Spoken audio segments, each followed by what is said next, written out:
All right, welcome, folks. I am live. So I'm on my own right now. It seems to be most people will join a little bit later. So what this usually is, for those who don't know, I do a community hangout, and basically anyone who's subscribed can get on an email list at intheblues@outlook.com and they can join.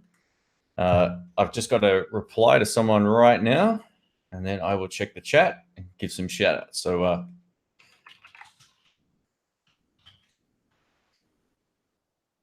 all right, I just got confirmation from a different guest as well. So this should be a bit of fun. If you are on the email list, you might get a chance to chat to some different guys today as well, which will be awesome.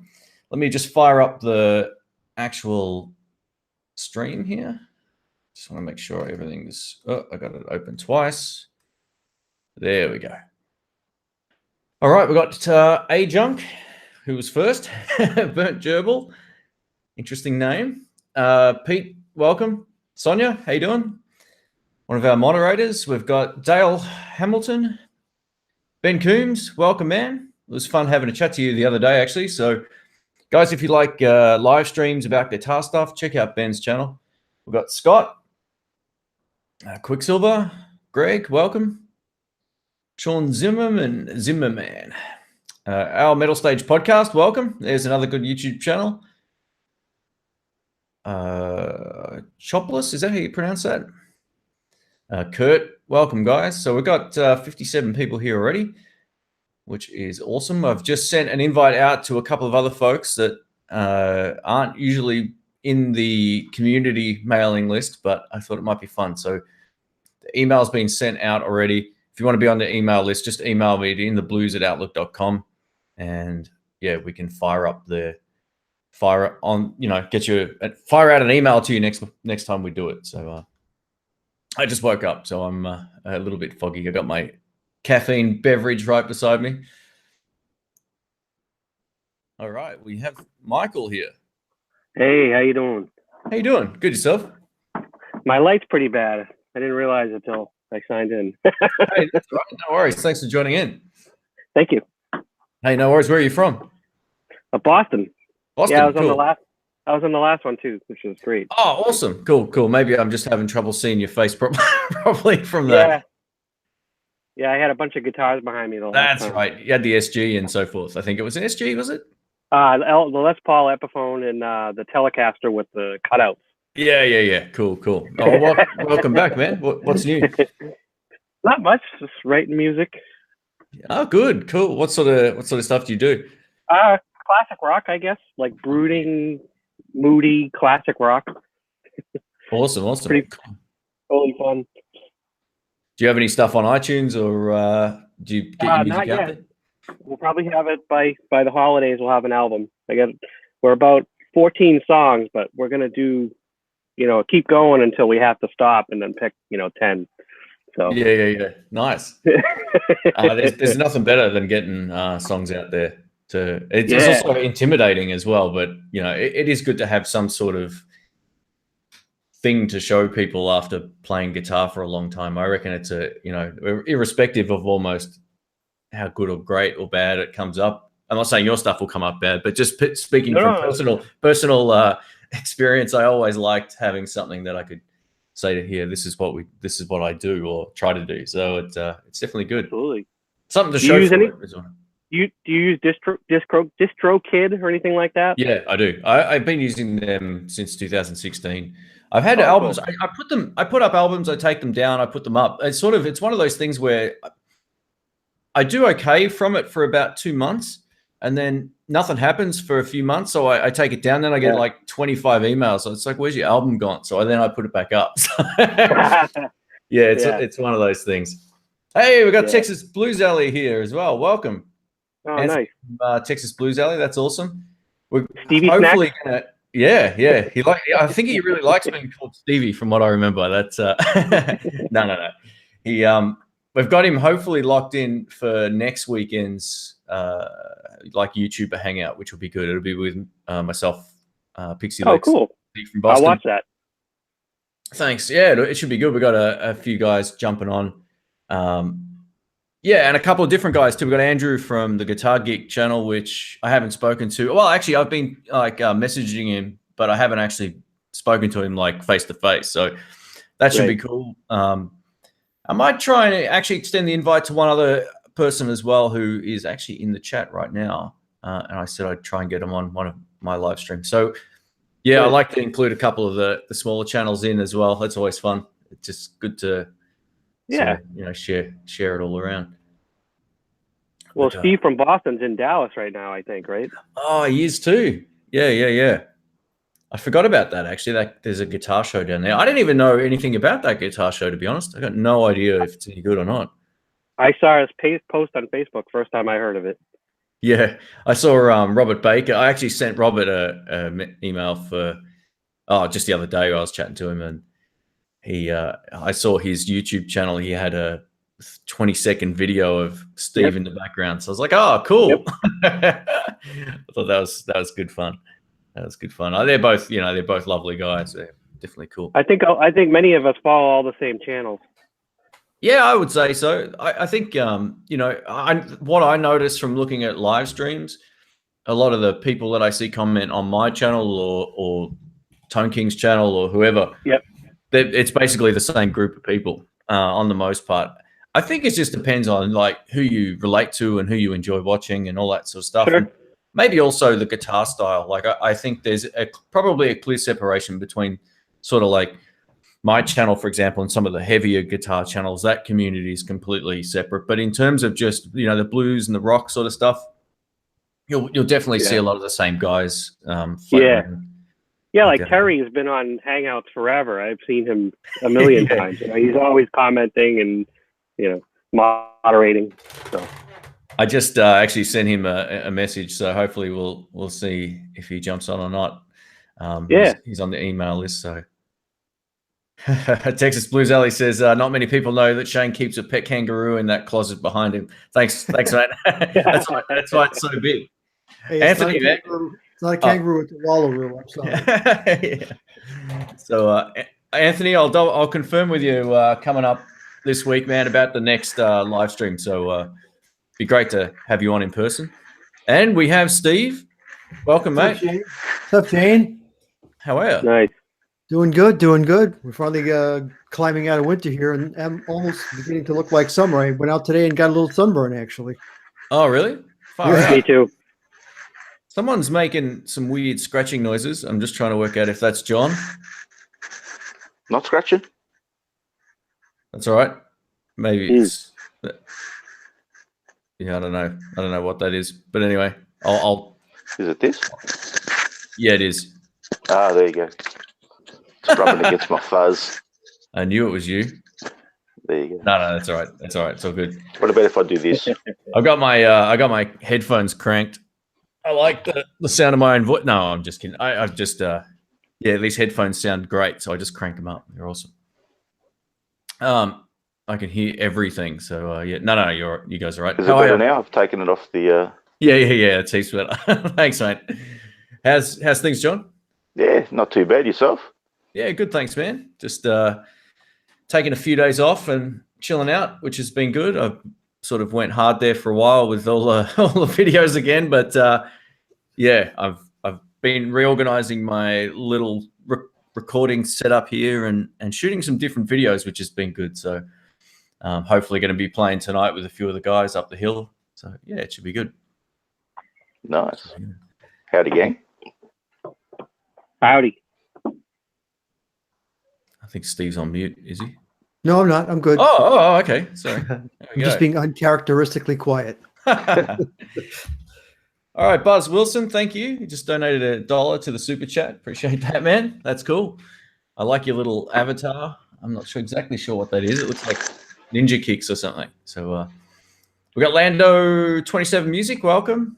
We got a whole lot of. He'll be in for 20 minutes later. Oh, okay. All right, cool. I must have missed that. Nah, just what he always says. Yeah. Okay. I'll pop the chat out here so I can make it a little bit bigger. I tend to miss stuff otherwise. All right, so I've got this interesting guitar with me at the moment that I've got on loan. I borrowed something very uncharacteristically in the blues channel, and hopefully that video should go up pretty soon. I think you guys might get a kick out of it. We'll see. I'm going to try and turn it into something a little bit better than just a straight up guitar video. But I got a new series of stuff that says basically, does it blues? So, or will it blues or something like that? And we're going to see how that goes. Yeah, lately you've been becoming a Marshall man. Yeah, I love the Marshall amps, to be honest. And it's funny because I other than my PV fascination, I'm a hardcore Fender guy. But I got to say, just so everyone, I mean, I've mentioned this on the podcast. I honestly feel like the DSL series amps is so much stronger this year than the Origin series ones. The Origin ones are all right, but the 50 is good. But I'm wrapped with that DSL 40. I urge anyone who plays blues to go try one because I'm totally shocked at how much I like it. I've mentioned that a few times as well. And Marshall is a brand name that I don't associate with being anything other than just loud screaming rock. Yeah, I don't associate it with blues or anything anything other than that. Well, that's the thing. For years, a lot of guys have told me, try the DSL 40, and I tried it a couple of times, but I was never that happy with it. But this new series, just for blues, you can just get the sound. It's really easy to get. Just turn it up and you laugh, and it's great. So Buzz Wilson man, $10. Thanks, Buzz. What are you doing? That's twice. He says he ran into Steve in Dallas yesterday along with Robert. Steve kept me for at least 30 minutes. He's a genuinely great guy. Talks to you like he's known you your whole life. Didn't take chat last time. Wow.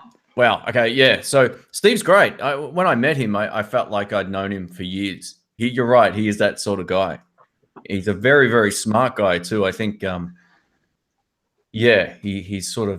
he's very, very educated. So he knows his stuff, no doubt about it. All right. So if anyone has any questions for any of the guys here as well, we can take some of those. I'll keep an eye on the chat the best I can. And if anyone else is looking at the chat and I missed something or whatever, just you can at me at INTHEBLUES on there, and you can send me. I'll definitely see it pop up. Look who's here! Hey, how's your health, Lewis? My health is getting better. Thank you for asking. Yeah, man, I felt bad for you, man. I heard you on the live stream. Yeah, it wiped me out pretty hard, man. And talk about a setback, but luckily I'm feeling better and doing better. So thank you for asking. How you guys doing? You sound good, Lewis. Thank you. Got another Jersey guy. Yeah, I thought I'd invite him on today. I sent a couple of invites out to a couple of the other guys just to mix things up, maybe make it a bit more fun for everybody, all the regulars as well as everybody in the chat here. So, Shane, I'm not exactly. I don't know if I'm happy or not being not the only guy from Jersey on the Hangout. Yeah. Sorry about that. All right, Tone King, I'm gonna have to kick you, mate. That's it. so I'm confused. Who else from Jersey is Steve here? I am. Wait, hold on one sec. I lost my screen. What part of Jersey are you from? I'm up in the northwest corner. I'm up by Northwest. Chester. I'm up by Chester, Bud Lake. Oh, okay. I'm about an hour and a half south of you. I'm down by like Freehold. Yeah, okay. Yeah, you're about an hour and a half away, right? Yep. Cool. I've caught you on your channel a number of times, although you wouldn't know me or know that I was there. But I've seen you before. You've just never seen me before. Awesome. This sounds like a Jersey thing. You might not know who I am, but I know who you are. I sure know who you are, bud. We know Awesome. where you live. So I was just saying before, Lewis, we've got Anthony from Texas Blues Alley in the chat here too. So I'm trying to convince him to make time next week if he can to jump on our Hangout as well, which should be awesome. I don't know if that's actually really exciting. I enjoy his videos quite a bit. Oh yeah, I mean, it's funny. For the last 10 years, I'm like, people are always like, "Oh, where do I get good blues lessons?" I'm like, just check out his YouTube channel.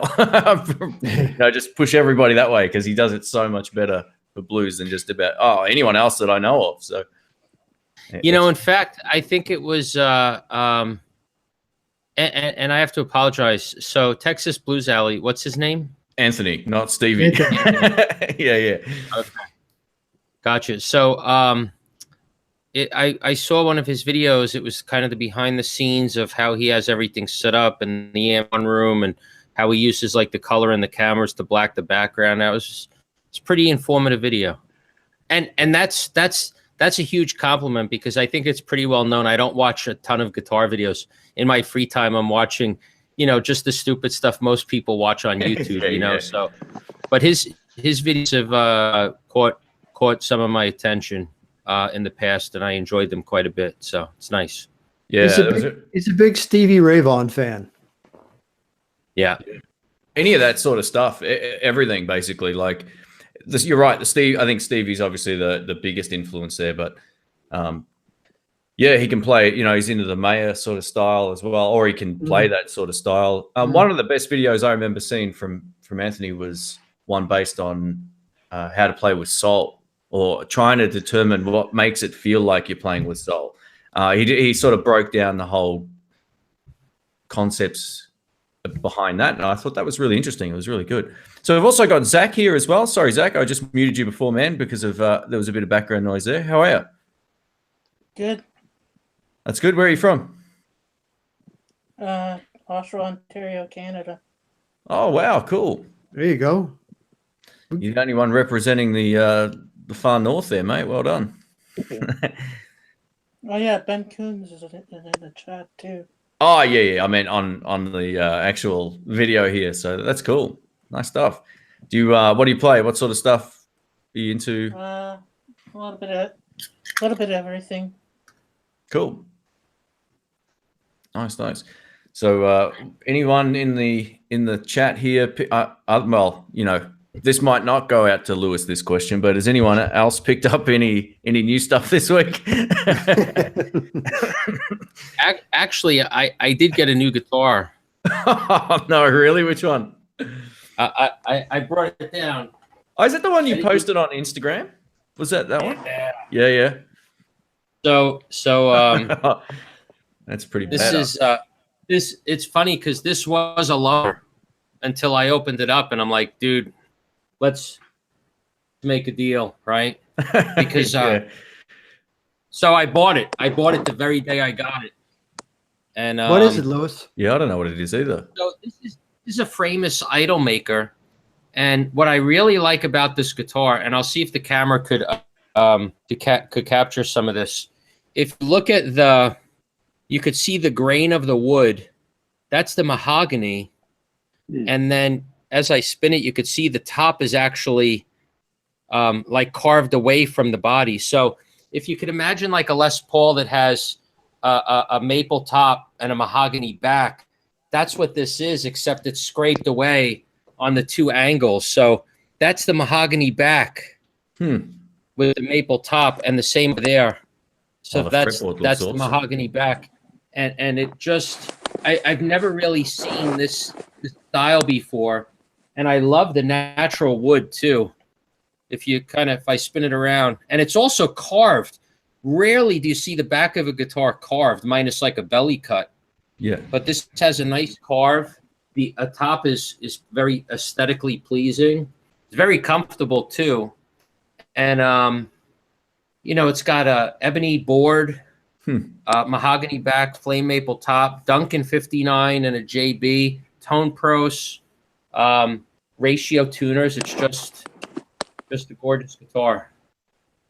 And, what the problem with sending a guitar collector a loaner is, usually when you like it, you wind up like, I'll take it. Yeah. Sold. Wow.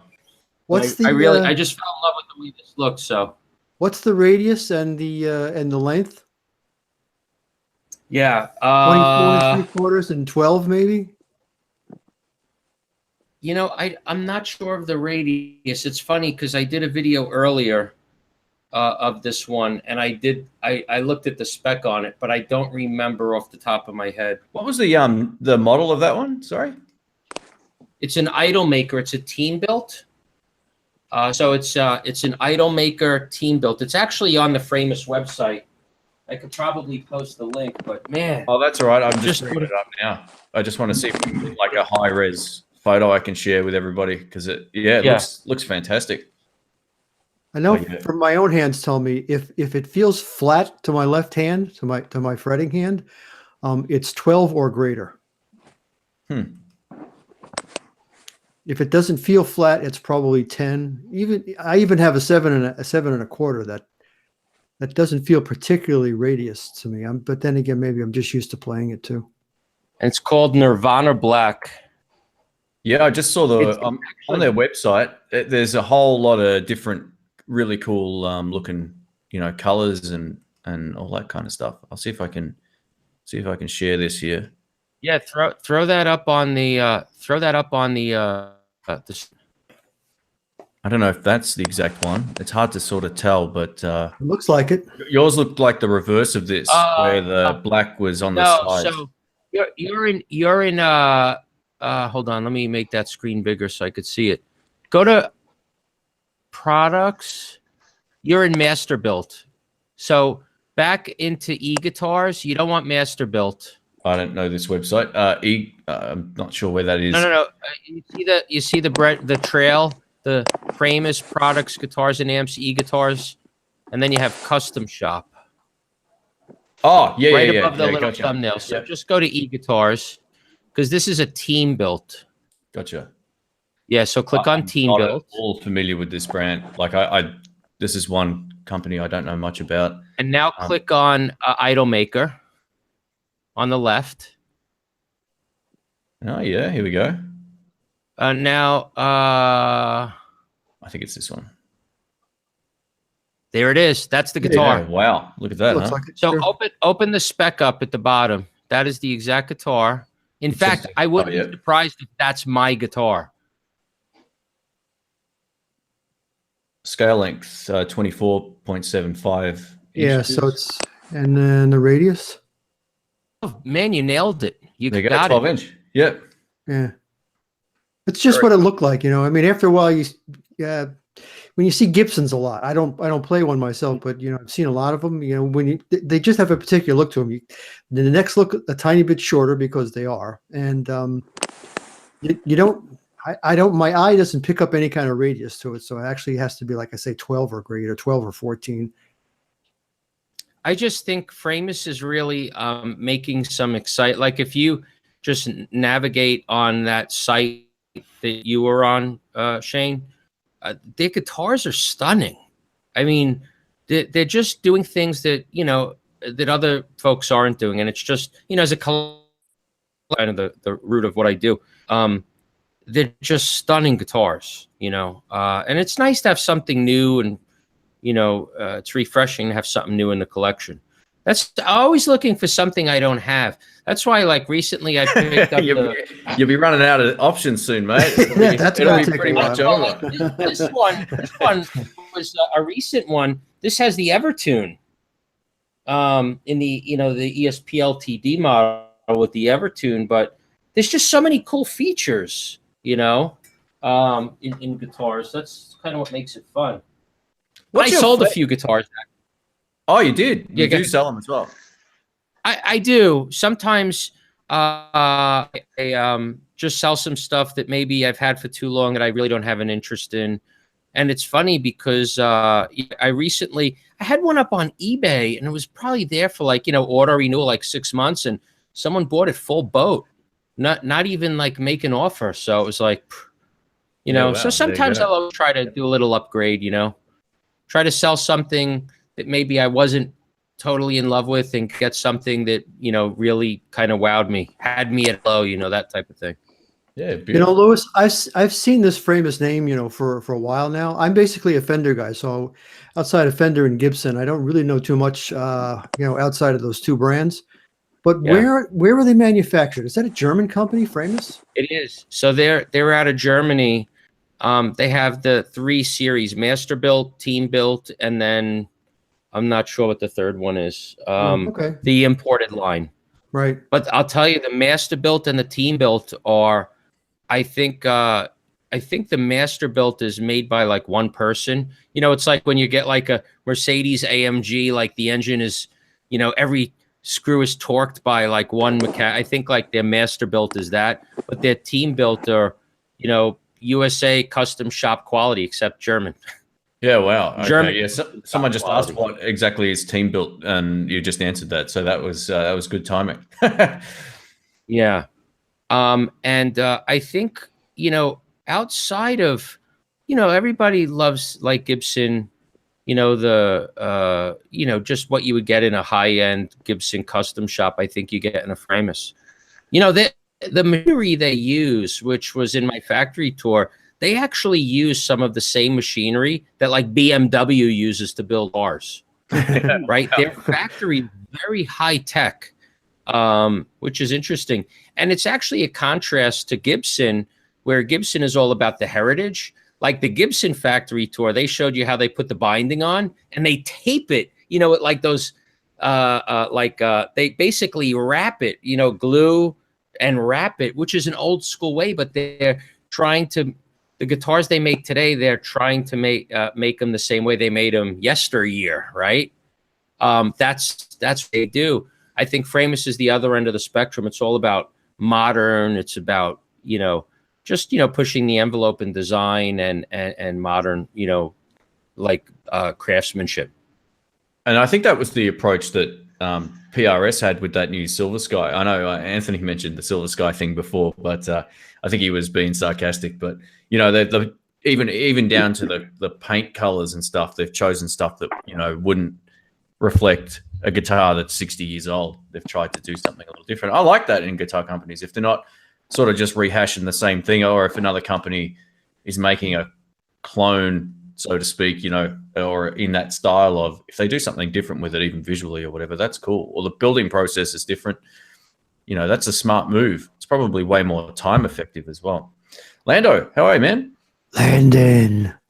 Hey, how's it going? I just, are you guys going to be on for a couple hours maybe, or? Yeah, probably another hour and a bit. Okay, yeah, like cool. Probably 11:30. I will, I'll be in the chat for sure. I'm just kind of busy at home here, but I thought I'd pop in to say hi. I've never said TK before. Tone King, how's it going? Hello. How are you? Watch your channel for a long time. It's cool. Thanks. You're a celebrity, Lewis. Absolutely. Far from it, man. Far from it. We're famous in guitar shops. That's how that works. You walk in, someone's like, "You that guy from the yeah?" You think you're that Tone guy? What was that, Tone something? What's weird was when I was in Arizona, I walked in the guitar shop with Philip McKnight. People like doing a double take. Two of us, yeah. You know, it's like Ben Affleck and well, some other you know, big star. Yeah, there you go. Of the online guitar world. So what else? Anyone else picked up any new stuff in since the last chat? John, you're remaining silent. I actually went past Pete's musicians market last week and picked up a parking ticket. Oh, nice. So that's what I went home with. That's what I spent my guitar money on last week. I hate when that happens. And the stupid thing about it was, it's like it was an area where they had the ticket machine. So certain times of the day you got to pay to park there. And at this time of the day, you don't have to pay to park there, but you do have to get the ticket for free to put on your dashboard to say that you've within the time limit or whatever. And I kind of just spaced out, got excited. Oh, I parked right across the road from the shop. So ran across the road, and then like 10 minutes later, I thought, maybe I should have read the signs, and they already got me by the time I walked back out. Yeah, so. there's probably some guy just waiting there to get you. They're like vultures here, man. Yeah. Same in the States. God forbid you spit on the sidewalk. There's someone there to write you a ticket. So we just had a few people ask, how do they get onto the stream? So just email me intheblues@outlook.com. Thanks, Sonia, for taking care of that. Yeah, and I'll put you on the email list. There's no pressure to join, no pressure to stay the entire thing or whatever. So people come and go as they please with these things. And it's only $500. No big deal. Yeah, only $500. Just email me a thing for and you're in the club, Steve. I appreciate your prompt payments, mate. It's been great. That's $500 to each of us now. Yeah. We're running a little bit of a. We've got a special this week. Yeah. Now, do Lewis, any of you you'll guys get- shop at the flea markets at all for guitars? Because I tried to buy a guitar at a flea market last week. They opened up for the season, and there was nothing. We don't really have them here. So, Yeah. well, we kind of do, but I don't often go to them. So, yeah, they're not as common in at least in my city. But go ahead, anyone who wants to jump in. They're coming up our way, but I've never been a big flea market person, but as a matter of fact, I think in Jersey there's probably more down closer to Lewis than there is up here by me. But We never have noticed. Go ahead, Lewis. Englishtown has a really big flea market, but I wouldn't think to go there for guitar stuff. It's usually like arts and crafts and imported just get tools. lucky. Someone that doesn't know what they have, just some guitar that was hanging out. All right, we have Mal. Where have you been, man? I was starting to get worried. I'm at work. I'll be right back, guys. Unfortunately, yes, I'm at work. Yeah. He's at work. Where else would he be? Yeah. Welcome, I man. got How are lucky you? the last time. Oh, good. Just taking a break between this next flight leaving. That picture I sent you on Instagram of that V, I tried one at Southpaw. So good. That thing is nice. It's so light, and I think I'm gonna have to get it. Definitely have to get it. The Flying V's are a highly underrated guitar, and if you're not a short ass like me, they're an awesome guitar. I had one. I actually owned a Flying V. I reckon it was the best Gibson tone wise I ever had. It looked ridiculous on me. It looked like, it looked like it was too big on you. Yeah. I got I did some like poster photos once where I was just standing against a brick wall with it, and I'll dig them up and I'll put them on a video at some point because they're hilariously oh, sorry, I had someone muted, I think, or maybe they muted themselves. I didn't mean to mute you, Michael. Sorry, man. No, that was me. Okay. Lewis is muted. I think he's just stepped away. Sorry, sometimes I forget. If I hear noise, I tend to pull the mics down, and then if I forget, just shoot me a message or wave your arms or something.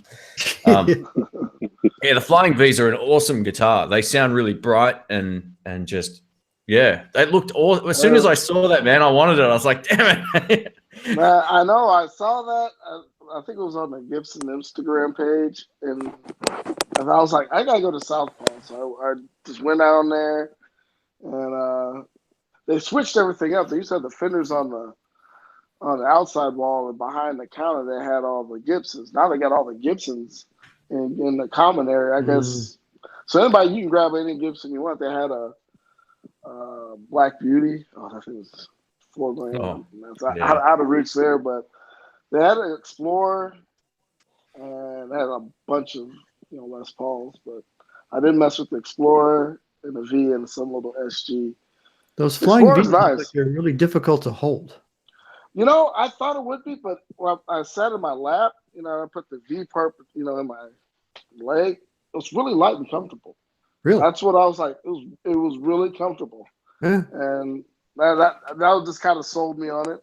I forgot what the material the neck is made of. It's not rosewood. It's something Gorilla. You sort of have to play them like that, hey? Like, You're making that telly look huge. Man, they're a rock and roll guitar. They're not for sitting. Yeah. Well, that's exactly how I felt about my Flying V. They're a stand-up sort of I rock, can understand. Yeah, stand-up guitar for sure. But it felt really good in the hand, and I was pleasantly surprised because I was still waiting. The whole waiting on the PRS, and I really wanted to get a V. I wanted to get another Gibson because I enjoyed my Les Paul so much that I really wanted to get another Gibson, and I really want that V, and I think I'm gonna jump on it as soon as I take care of some other stuff. Happy wife. Shane mentioning how he looked so proportionally mismatched to his guitar. He said, it looked real big. He's a smaller guy. You reminded me of years and years ago. I went and saw a group called Mountain, and they played around here. And Leslie West played with them. Yeah, yeah. And at the time, Leslie West was a really big, heavy, way over heavy set guy, and he played a Les Paul, and he looked like he was playing. And he's a big guy on top of it, and he looked like he was playing a toothpick. You know, it was a visual mismatch. You know, it was like a Mike Jeff kind of thing. You know, here's great big Leslie West, and he's playing this. You know, seemingly like a ukulele. Yeah, it looked like a kid's guitar. You know. Greg Cox like that. I saw him play in Melbourne here, and Wow. the guy's 6'7" or something. Like he's huge. I was up to about here on him. Right? Like Wow. he's He's enormous. He's got huge hands.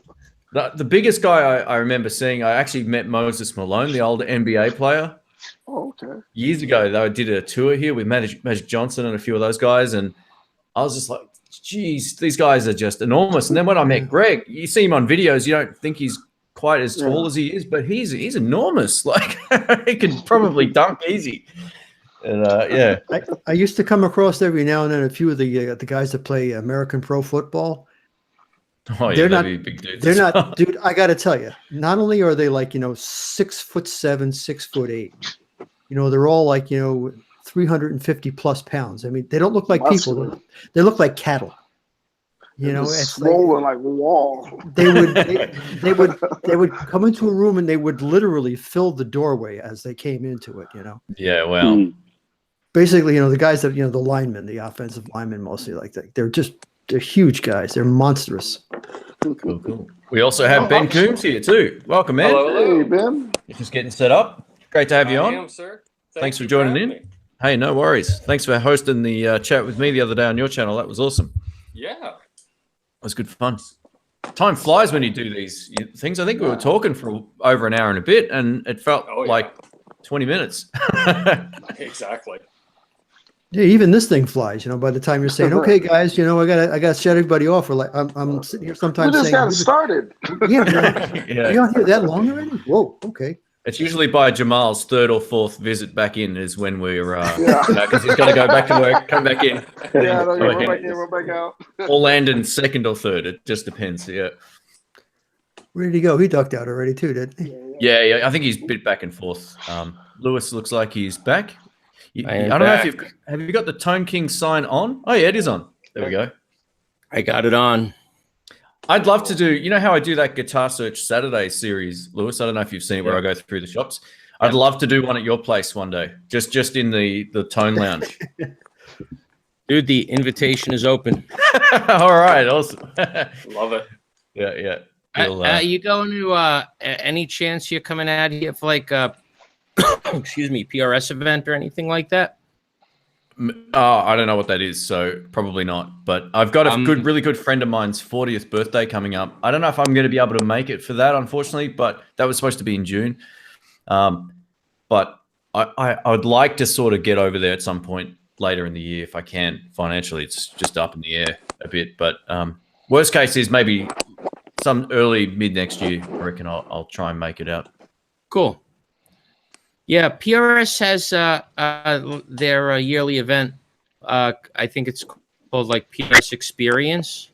Okay. It's like an open house. They invite everybody, and I've never been, so I can't really tell you what goes on. But I heard it's pretty good. I heard it's worth going to. So this year I was just trying to do things a little different. Like I'm not going to Summer NAMM this year. So I figured I'd mix it up. I'm going to do the PRS event this year. That type of thing. You guys that go to NAMM, is NAMM beginning to fall off the radar? Because I mean, for the longest time, it was like if you wanted, to be seen, you went to NAMM. Both NAMMs, both the summer and the winter. Is NAMM losing its position in the world or what? I could take a crack at that. Yeah, I've never been, anybody. so it's all yours. Yeah, I think NAMM is like one of those necessary evils if you're a manufacturer, right? Because that's the show to exhibit. But I think from an exhibitor perspective, once upon a time, like the NAMM show was designed to sell your stuff to buyers, but I think there's a lot less buyers at the NAMM show. It's a lot of people that are just want to hang out and see new gear, which may be good for manufacturers, but I don't think manufacturers are getting the orders that they once used to get at the NAMM show. So its intended purpose, I think, is not what it used to be. And now more and more companies like Sweetwater does their yearly thing. They do their Gear Fest. Now there's the GitCon. There's the other thing happening in Germany.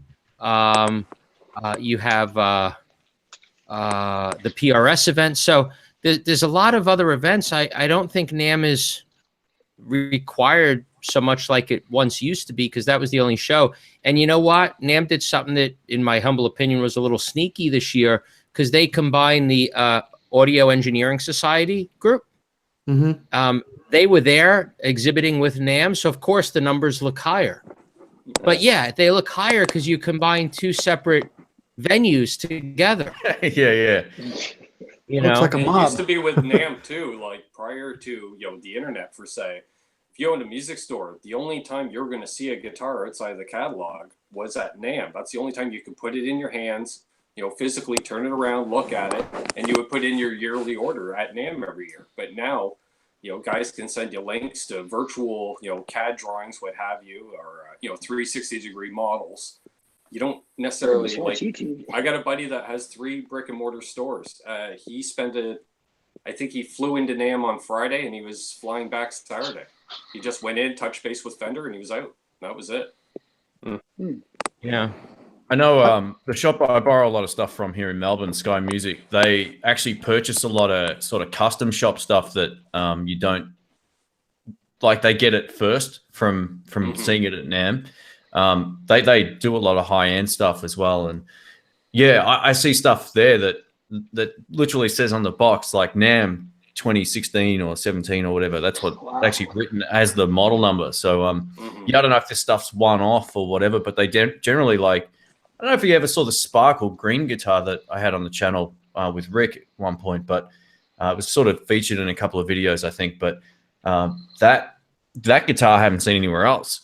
Like, and it says on the box, like, NAMM, whatever year it was, custom shop relic or whatever. So yeah, they there's definitely, like, I think someone mentioned in the chat, it might have been Anthony before, he said it's generally the place for big announcements, which is probably still accurate. But I wonder how, like, just from the other side of the coin, whether or not, I just realized my cupboard's open. How bad's that?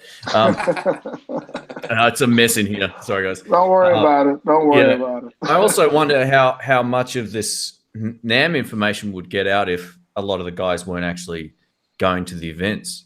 I wonder what they'd be left with. Yeah.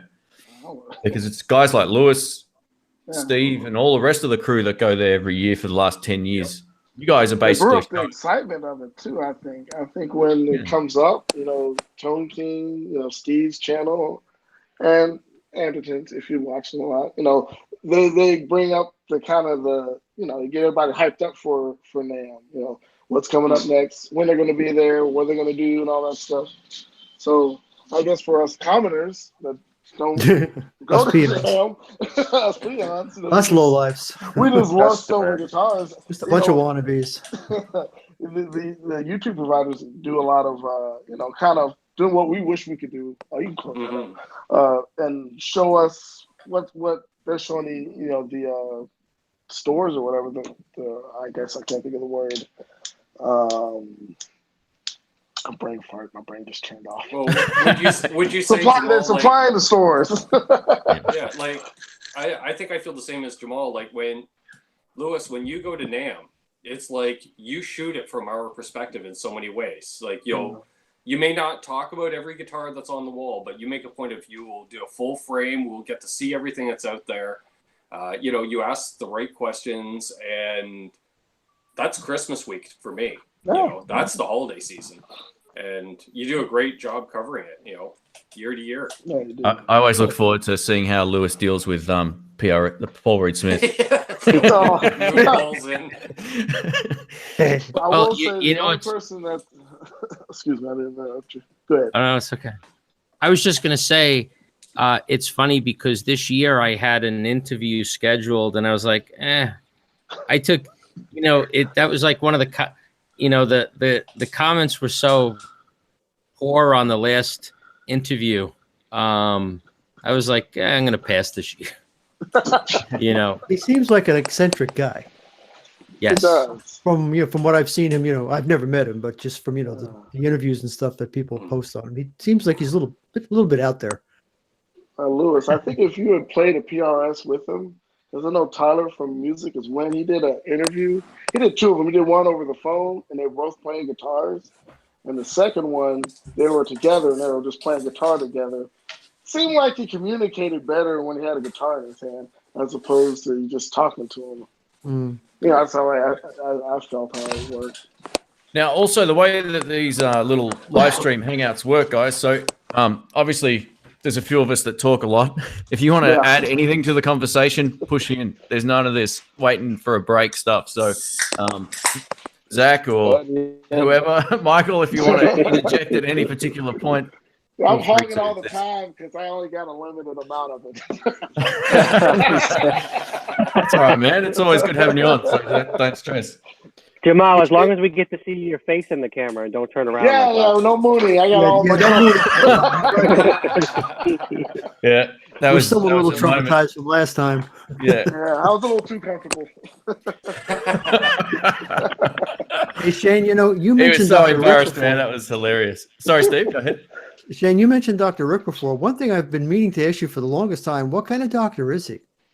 He's like a GP. I don't know if that's the same term. General practitioner. Yeah, sure. Yeah. Okay. He does minor level surgeries and stuff too. Like he did my back surgery and a few other little bits and that's pieces. not minor. His wife. Oh, well, it was for what I had done. It wasn't like a serious. Well, it was, but it wasn't like something that he couldn't take care of, which was great. His wife is also a doctor, but also a professor. So the IQ is off the charts at that place. You just walk in and feel like a moron. Yeah. I had to ask because I worked in healthcare here in the States for 40 years. I was a short time as a Navy corpsman too. So, cool. When you were saying doctor, I was like, is he an MD? Is he a PhD? I was just curious. Yeah. It wasn't like an honorary one or anything like that. He's legit. He got an actual diploma. Yeah, and he's just a monster guitar player. Like he's back in the he's good. 80s or 90s, he played with Tommy Emmanuel when Tommy Emmanuel was doing his live electric guitar blues shows. So yeah, he's got a really great memory and recall for hearing anything and playing anything, and he's an exceptional guy in a lot of ways. He's he's got a good sense of humor too. His dry humor. Oh, yeah. You guys did. That was hilarious. He was awesome. How was I going to cut that live? That was hilarious. Yeah, he's a good dude. No doubt about it. You guys got to do that again, all three of you.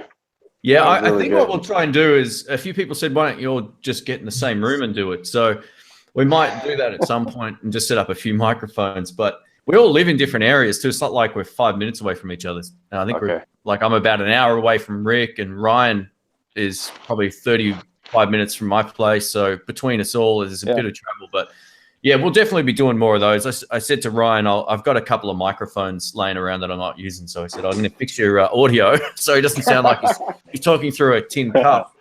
And and we'll have that sorted out. So once that goes ahead, we'll do probably one every other week or something, because it's good fun just chatting about stuff. Because this, they're the two guys. Well, actually another mate of mine, Brian, too, but he's not too comfortable on camera. But that's what we talk about. The time goes like that. I was on the phone with Rick for 40 minutes the other day and just talking about the same stuff you heard on the stream. So it's good fun. He's a dude. I actually sent him an invite to this, but he might be actually working. So yeah, we'll see how we go. But if anyone has anything they'd like us to, sorry, go ahead. Yeah, I have a topic possibly, especially the guys like Lewis with lots and lots of guitars. Do you guys maintain your own and have like fret levels done? Because I got sick of paying somebody, so I started to learn how to do it. Did my first 2 fret levels this month. There's too many. He never wears them down. Yeah, that's true. Yeah, you never wear them out. If you were to play you were to play one a day for until he got through his connection, he'd Exactly. go into the next calendar year. So I'll tell you a quick story. I'll tell you a quick story which may answer that question. So when I got my first and only Harley Davidson, I used to bring it into, this was maybe about 1999, kept bringing it into Lombardi's of Staten Island Harley. And there was a little bit of oil here. There was a little squeak there. Finally, the guy said to me, he goes, dude, he was like, I love taking your money. He goes, but why don't you just enjoy your bike? And that resonated with me. Like, in other words, like nothing will ever be perfect all the time. Just enjoy what you got. Right. And I look at the guitar collection the same way. I'm not looking for perfection in any one instrument. I just enjoy it. For the amount of time I play each, I just enjoy it for what it is. The only thing I'll really do is change strings or sharp fret ends, because you can't play a guitar with sharp fret ends. Yeah. Outside of that, there's really, you know, if you get a guitar that's set up properly, outside of a string change and maybe sharp fret ends, there's really not a whole lot to do. So the stuff I wind up doing is just because I'm curious, maybe a pickup swap or this swap or that, which is more for my own curiosity. But rarely am I doing repairs on my own guitars because I don't really, I don't play out a whole lot. You know what I mean? So I just try to enjoy it. I try to enjoy the collection for what it is. Like the guy from Harley told me back in '99, you know? I do my own setups, but I don't do anything crazy with them, you know, and learning to do your setups is a work in progress too, you know? Yeah. Like, Absolutely. I've never had to get to the point where I've had to level my own frets or anything along those lines, which looks like it's a bit of an event, you know, and maybe someday I'll get around to doing it and learning it and getting the right tools to do it. But you know, the setup stuff isn't that difficult, and I find I really only need to do them as the weather changes, because you know the wood acts a little bit differently from summer to winter, and you know, it's a little truss adjustment. You know, it's just checking your heights and stuff, and truss scares me. You know, there's nothing to be scared of. It's an easy thing to do, you know, and as long as it's functioning, you know, if you get to the point where you're yanking on it too hard, it's probably a good idea to stop. But well, I got the one with it's on the neck, the bottom of the neck. I have one like that too. It's it's painful because you basically got to take the neck off to do it. You mean Yeah, like the this? neck off, Mine's the same. Yeah, my tellies are like that. Where the older telly styles, or even strats that are like, you know, in the 60s style and 50s style. Yeah, the truss rod adjustments is at the heel instead of up on the headstock, and mostly you gotta take the neck off or loosen it way up to get to the screw in there, and you know, it's just much easier if they're at the headstock. You know, with like you take a Harley Benton today. You could buy a Harley Benton for like $100, $100 US, right? Which has everything new, maybe not the highest quality components, but it's probably worth everyone to own one. Because if you want to practice fret ends, you want to practice setup, you want to bend that truss rod, the thing. So what you're saying is they're a huge piece of junk that you can just fix. No, I'm just saying. No, I miss it. That's my sarcasm, man. It's all right. Yeah. I said no. I buy a $50, $60 guitar for that reason exactly. Go to the pawn shop, buy the wall hanger. Just to practice. Yep. Yeah, and you know what? It's funny because I was thinking about doing a video of like, hey, let me show you how to shave the sharp fret ends, and actually taking like a belt sander. You know, you could only. If you have a cheap guitar, you can hammer. Fun stuff like that, right? But it's you know, they make the price point so affordable. They're great guitars, but you know what? Don't feel bad if you take it down a little too hard on it, you know. Mm-hmm. And everyone could learn. I'd rather do that. I'd rather spend $100 on a inexpensive guitar and practice than one of these do it yourself guitars, because you're not really learning how to set up a guitar with that stuff, right? It's totally different, I think. Yeah. That's why I did my first fret job on a Squire Strat SE. Welcome, Terry. Sorry, I didn't give you a shout out. How are you? Oh, it's okay. How you doing, Terry? We're getting overrun by the country of Canada here, aren't we? I was thinking that. Yeah, it looks like we got. I just was on the AMD Twitch, playing with the AMD community, doing some Paladins gaming, and still kind of shocked by earlier my friend bringing over his new acquisition. That was Oh nice. yeah. Was that the? What was that? Sorry, which? What did you get? He allowed me to stream it and actually demo it a bit. He scored for 2,600 Canadian, a 1995 Gibson ES335 and a vintage burst. Oh wow, I haven't seen that Oh yet. yeah, I was watching that earlier today. Yeah, right. It's very pretty, and it's very beautiful. I was just like, man. I'm in between customers at work. I see Terry goes live. All of a sudden, I'm like, oh. And I'm new to watching Terry. And I'm like, Terry's got some nice stuff. And he's like, gang, this is not mine. This is my buddy's here. And I was just like, that is a gorgeous guitar. Yeah. I'll have to check it out. Yeah, I haven't. I literally woke up probably 30 minutes before we went live here. So we're actually full here. So if Anthony tries to join a little bit later, he said he might make it on. Yeah, we're either going to.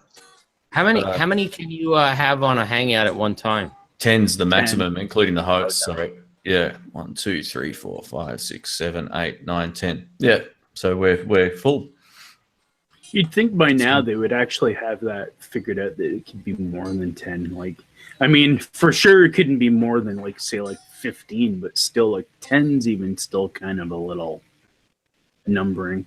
Yeah, it could just be that it gets complicated to like I'm continually like pulling down microphones and trying to like not make the audio annoying for people listening if something's going on in the background. So I think if there was like 20 people on it or whatever, that would be crazy. But I guess it doesn't really matter. I could just let it go. But sometimes, that stuff's.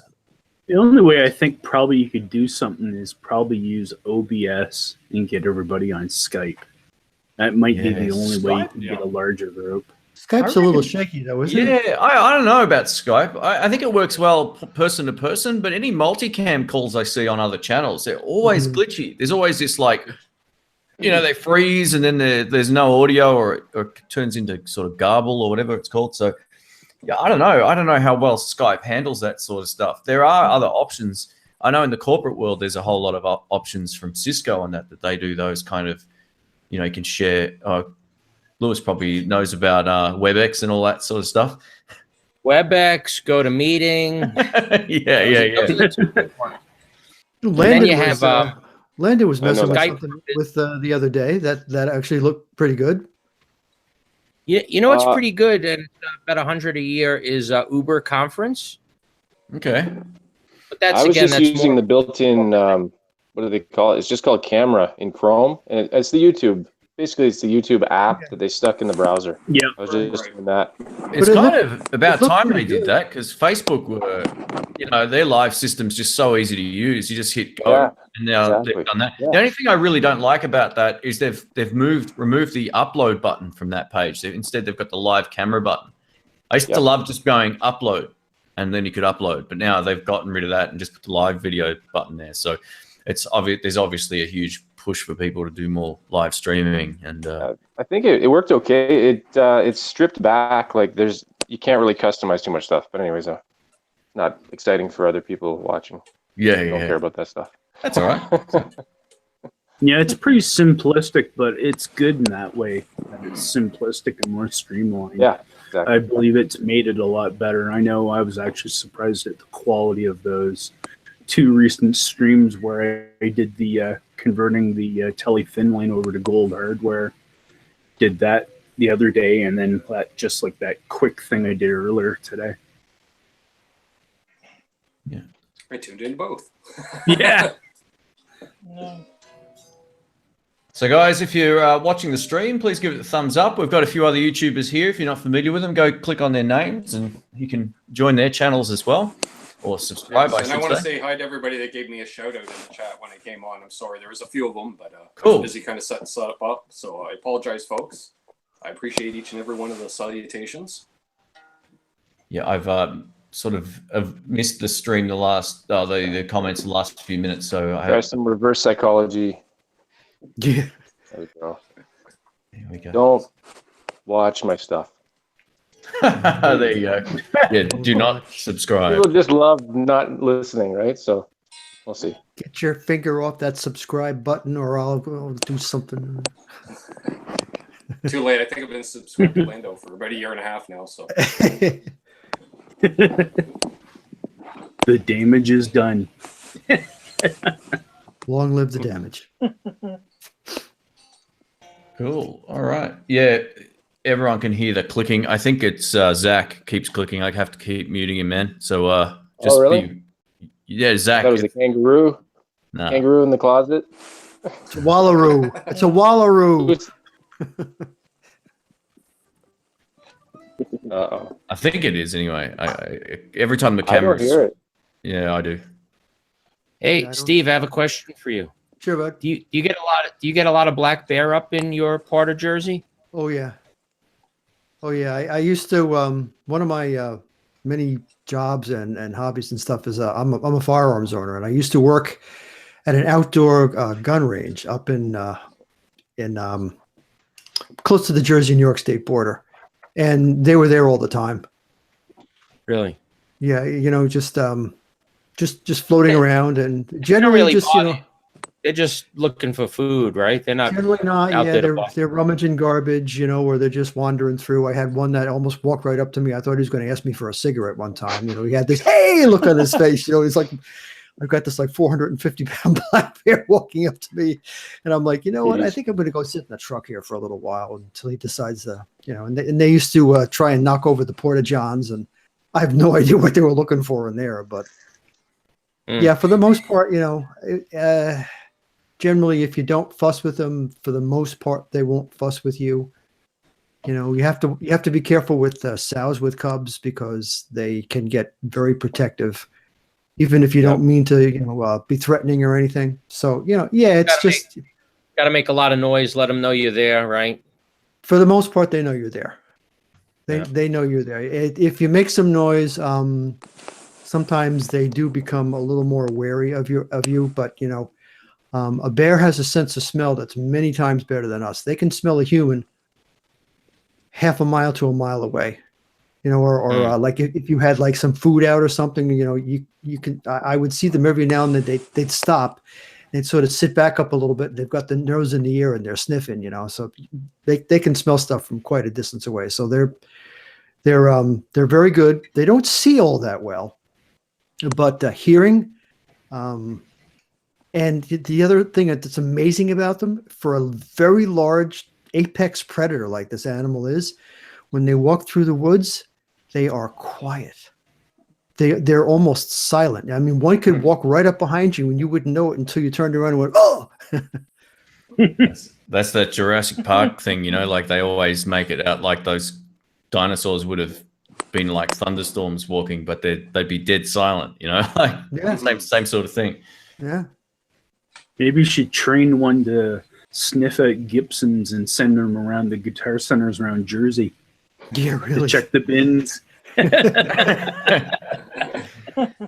You could train them up like they train up the drug sniffing dogs. When they sniff one, they sit. Oh, look, Gibson. So Zach, you got to talk, man. What's going on? What do you want to add anything here to the conversation, or? I'll show you guys something. Oh, hey, there we go. I thought I saw a Les Paul going past the camera there. Yep. Yeah. It's a Gibson. Is it left-handed or right-handed? Left-handed. Oh, he's right up your alley, Shane. You're gonna love this guy. Uh-oh. Cool. I'm not sure. What do we got here? Strat, is it?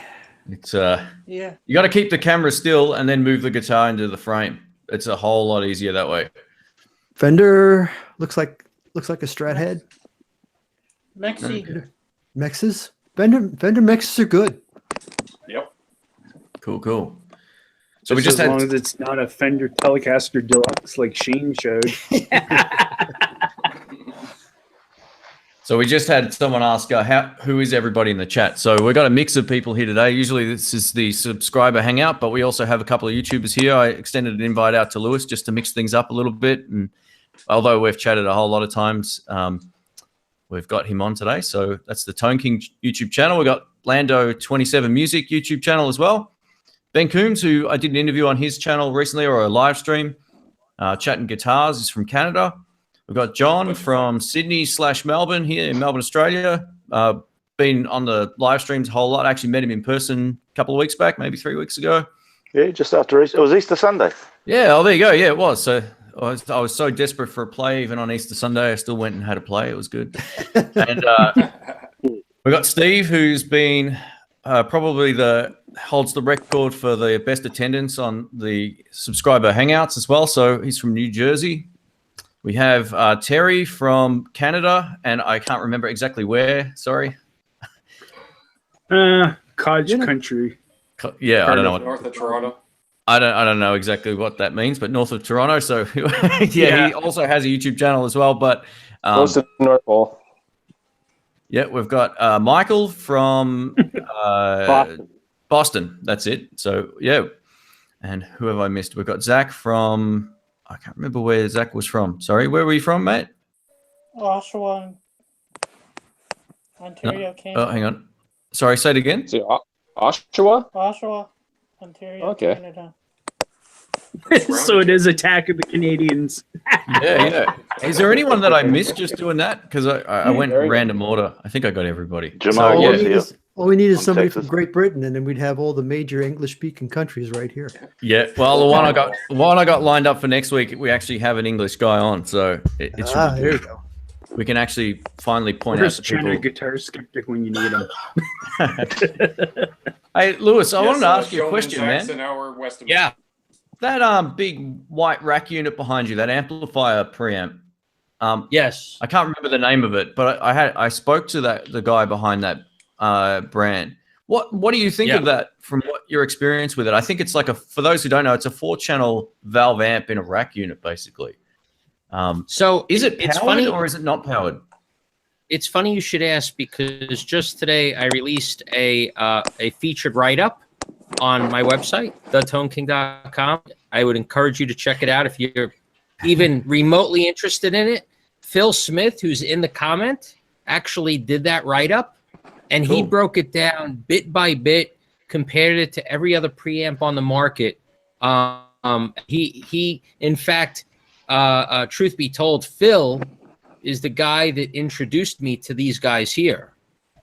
Right. So he kind of played a little matchmaker, knew it would be right up my alley, given, what I dig and what I like. So I would encourage, if you're interested, check it out. Yeah, cool. But to answer your question, I think it's a phenomenal preamp. What I like most about it is it's a real preamp, right? It's not they call it MGP, like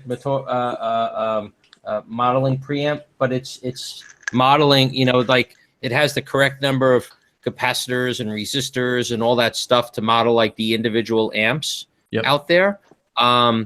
And in one of my earlier videos, I actually did a comparison. Like I have the Series 2 Soldano, which is, it's like that SLO circuit, and man, it just nailed it, right? So everything seems to be very close to the real thing.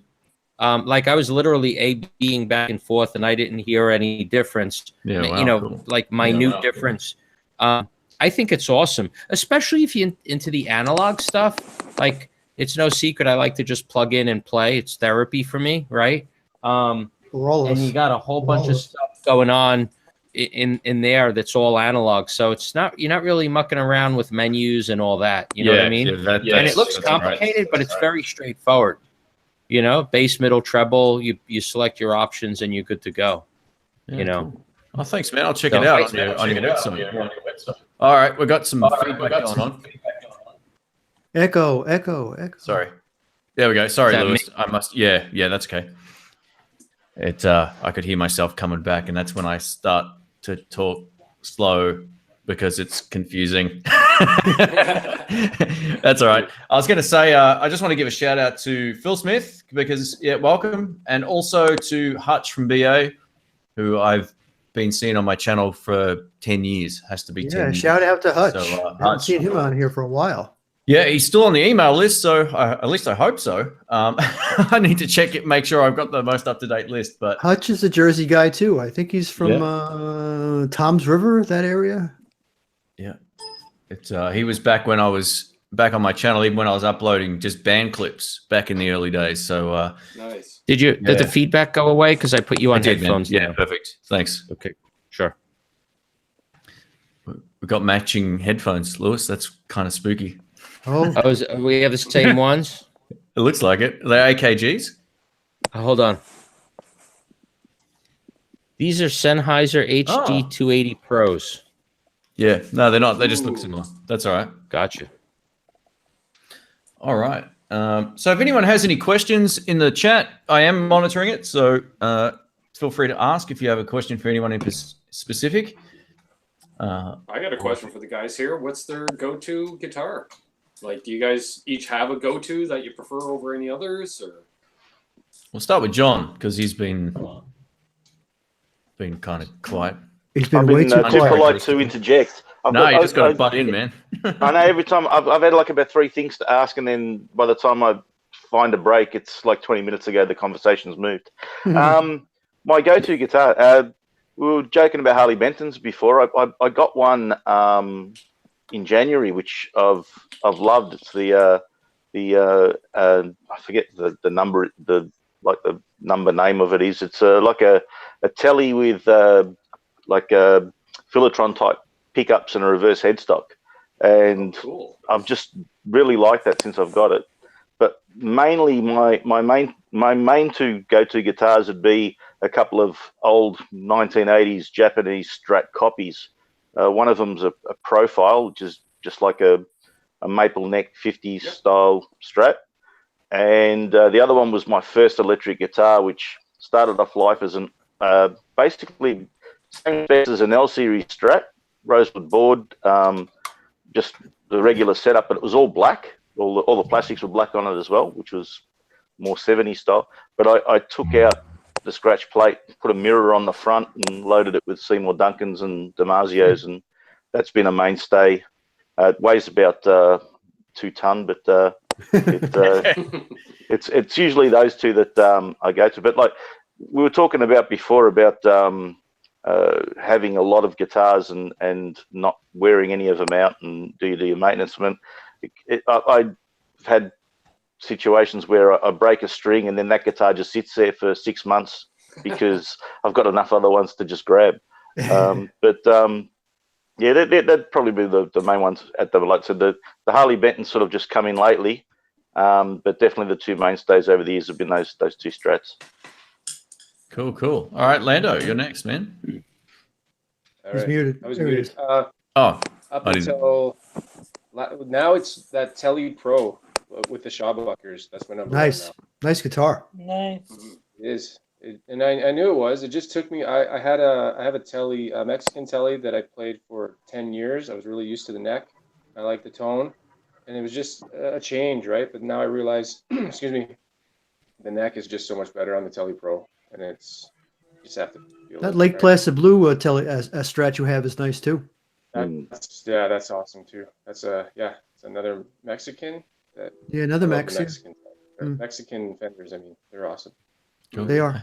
How about you, That Michael? one, like, Oh, Yeah, sorry, yeah. Lando. Did I cut you off? done. Go ahead. I'm just Oh, okay. Sorry, I thought I saw a break there. Go ahead, Michael.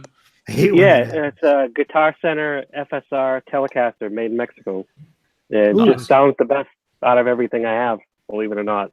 I think I have one. Yeah, it's the neck pickup is just amazing. Nothing beats it for me. Yeah, unreal. Nice. How about you, Steve? What's your current favorite? Well, I'm I don't gig. I'm a hobbyist. Okay, so I want just take my comments from there. I go back and forth between Strat and Tele. My favorite Strat is I've got a Eric Clapton signature Strat Blackie, which is really nice. And my better of my two tellies is an American standard, but I've also got a Mexican Telecaster that's I showed last time. It was honey blonde Telecaster, just like the one that Keith Richards played. And of course, I name all my guitars, and that one's name is Keith. I have one named Keith here too. Keith, there you go. Yeah, Very cool. KEF, of course. And I've got another Strat that's a '60s classic that came with a maple neck that I took off, and I put a rosewood neck on it, rosewood fingerboard neck on it, because I'm also a huge Mark Knopfler fan. And since the guitar is Fiesta red, with the nice. With the rosewood fingerboard on it, it looks like that red Stratocaster that he is so iconically associated with, even though he didn't really play it all that much in his career. But those are mine. But yeah, I can go back and forth between Strat and Telly, and they both just feel right in my hand, almost no matter how big the neck is or how small it is, they just work for me. And I like the sound, I like the twanginess of the Telly, and the quackiness of the Strat. So beautiful. How about you, Terry? You're up next, mate. I don't know. I kind of fall in a little bit like with Steve. I've got an SG. I got the DBZ Imperial FM Honeyburst, which is a lot like a cross between an SG and a 335. And currently, right now, I have the two Tellys and the modified Strat, and also I still have now the Epiphone Thunderbird bass now as my only bass. But I find I flip-flop through almost like in a rotation. It's not always the same order, but it's, I usually, I guess it kind of depends on the mood, because like I said, sometimes I like playing the Telly, sometimes playing the Strat. It kind of really goes along with the whole genre of music you're trying to play. Like, if you're trying to play that kind of country vibe, you're gonna grab a Telly more than you are an SG or something else. So it's so hard. Like I said, I got two Tellys, a Strat, the Gibson SG Special, the DBZ, and a bass. And I can't necessarily narrow down one, really. I know what you mean, because there are times when I just feel like playing something. I just walk over to my my guitar stand, where I've got two Strats, two Tellys, and a PJ bass, and whichever one my hand goes to is the one I play. Yeah. Right. Yeah, nice. It really is the truth when they say about instruments being an influence, because it's very much like Steve was just saying. Like, I could be like, well, I haven't played bass in a while, so I grabbed the bass, and all of a sudden you start picking a note here, playing a note there, that turns into a bunch more notes and more, and it's like, usually then play that instrument. But I find in general that I just basically rotate through everything, because, as Steve said, I'm really more of a hobbyist, and, I really hate it when I have people, say to me, you should take lessons and you should do this. It's like, I'm enjoying what I'm doing. If I improve, I improve. I'll tell you what. If I want to take lessons, I'll take lessons. I'll tell you what, mate. I still hear that from people on my channel all the time. So don't worry. That guitar player is no better than every other guitar player, and that's just inherent. Like, I'm getting people saying, "Oh, you're a crap guitarist," blah blah blah, and I'm like, dude.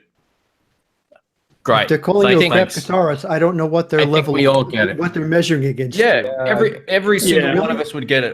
I mean, it doesn't matter where you're at. There's always a guitar player who thinks they're better, or thinks they know better. Guys, it's trolls. You know what? I get the same thing. Someone's like, "Oh, dude, why don't you take your money and get a lesson instead of a guitar?" And in true New Jersey fashion, it's like, go beat Yeah. yourself, right? Yeah. Um, I Give shut him, it down pretty give him quick. the one-fingered salute. Yeah. Yeah, exactly. it's like, come on, guys. And normally when you look at like who's leaving that, 0 videos, 0 like contribution. I'll be honest with you, and Terry, and I probably speak for a lot of you on here. Terry, you contribute a ton to the community, and at the end of the day, I always think about: are you giving back? Right? Are we helping people? Are we contributing? And you know what? I might not be the greatest guitar player, but I contribute. Job, it's really all you could ask for. It's a community, and if you don't want to contribute, that's fine. You know what, guys? At the end of the day, isn't it about how much you enjoy doing this? Absolutely. If I'm enjoying playing what I'm playing right now, but you don't dig it, well, tough on you. Absolutely. This is for me, just for me first. And if you're digging it too, I'm tickled to death to play some more for you. But I like how all the YouTubers tend to have their little tagline at the end, and I love Landon's one where it's play guitar and have fun. Have fun. That's it. That says I'm it. not doing it for any other reason. Just have fun. Mine should be get behind the keyboard and leave nasty comments. No. So Zach, what about you, mate? What's your favorite guitar out of your collection? What are you using the most? Fender Mexican Strat. Fender Mexican Strat. Okay, cool. Now, unfortunately, I'm going to have to probably let one of you go. So what I'm going to do, I've got Anthony who wants to jump in, and we're at our max. I'll go. So, I'm not saying much, so I'm happy to boot off if you need to kill someone. I was going to say you're one of the regulars, mate. So I don't want to kick you. But Zach, thanks for hanging out with us, man. I appreciate it. You're on the email list, so feel free to jump on again next time.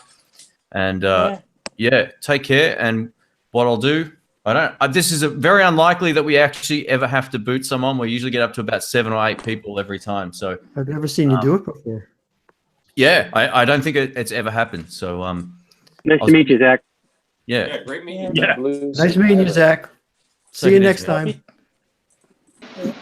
All right. So Anthony, if you want to join in, and you're more than welcome to. Now you have to get ask on now. TTK what his is. Yeah, absolutely. So go ahead, Lewis, if you want to mention your favorite current acts out of your 400 to 500 guitars. I definitely don't have 400 to 500. But I have a pretty good tone here. What I'm playing. All right, hang on. Before you start playing, let's just welcome Anthony. Welcome, man. Thanks for joining in. You say, Anthony? This working? Yeah. Oh, it's working. Anthony. How you doing? Like I said to Lewis before, you don't know us, but we know you. All right, I'm gonna have to mute Jamal here. Sorry. Yeah, That's give all me right. a second. Uh-oh. I'll mute myself. He's not muted, is he? Back at work, I think he's running around. Camera's Anyway, flipping around. We're going to see his ass again. He just landed a plane on top of him.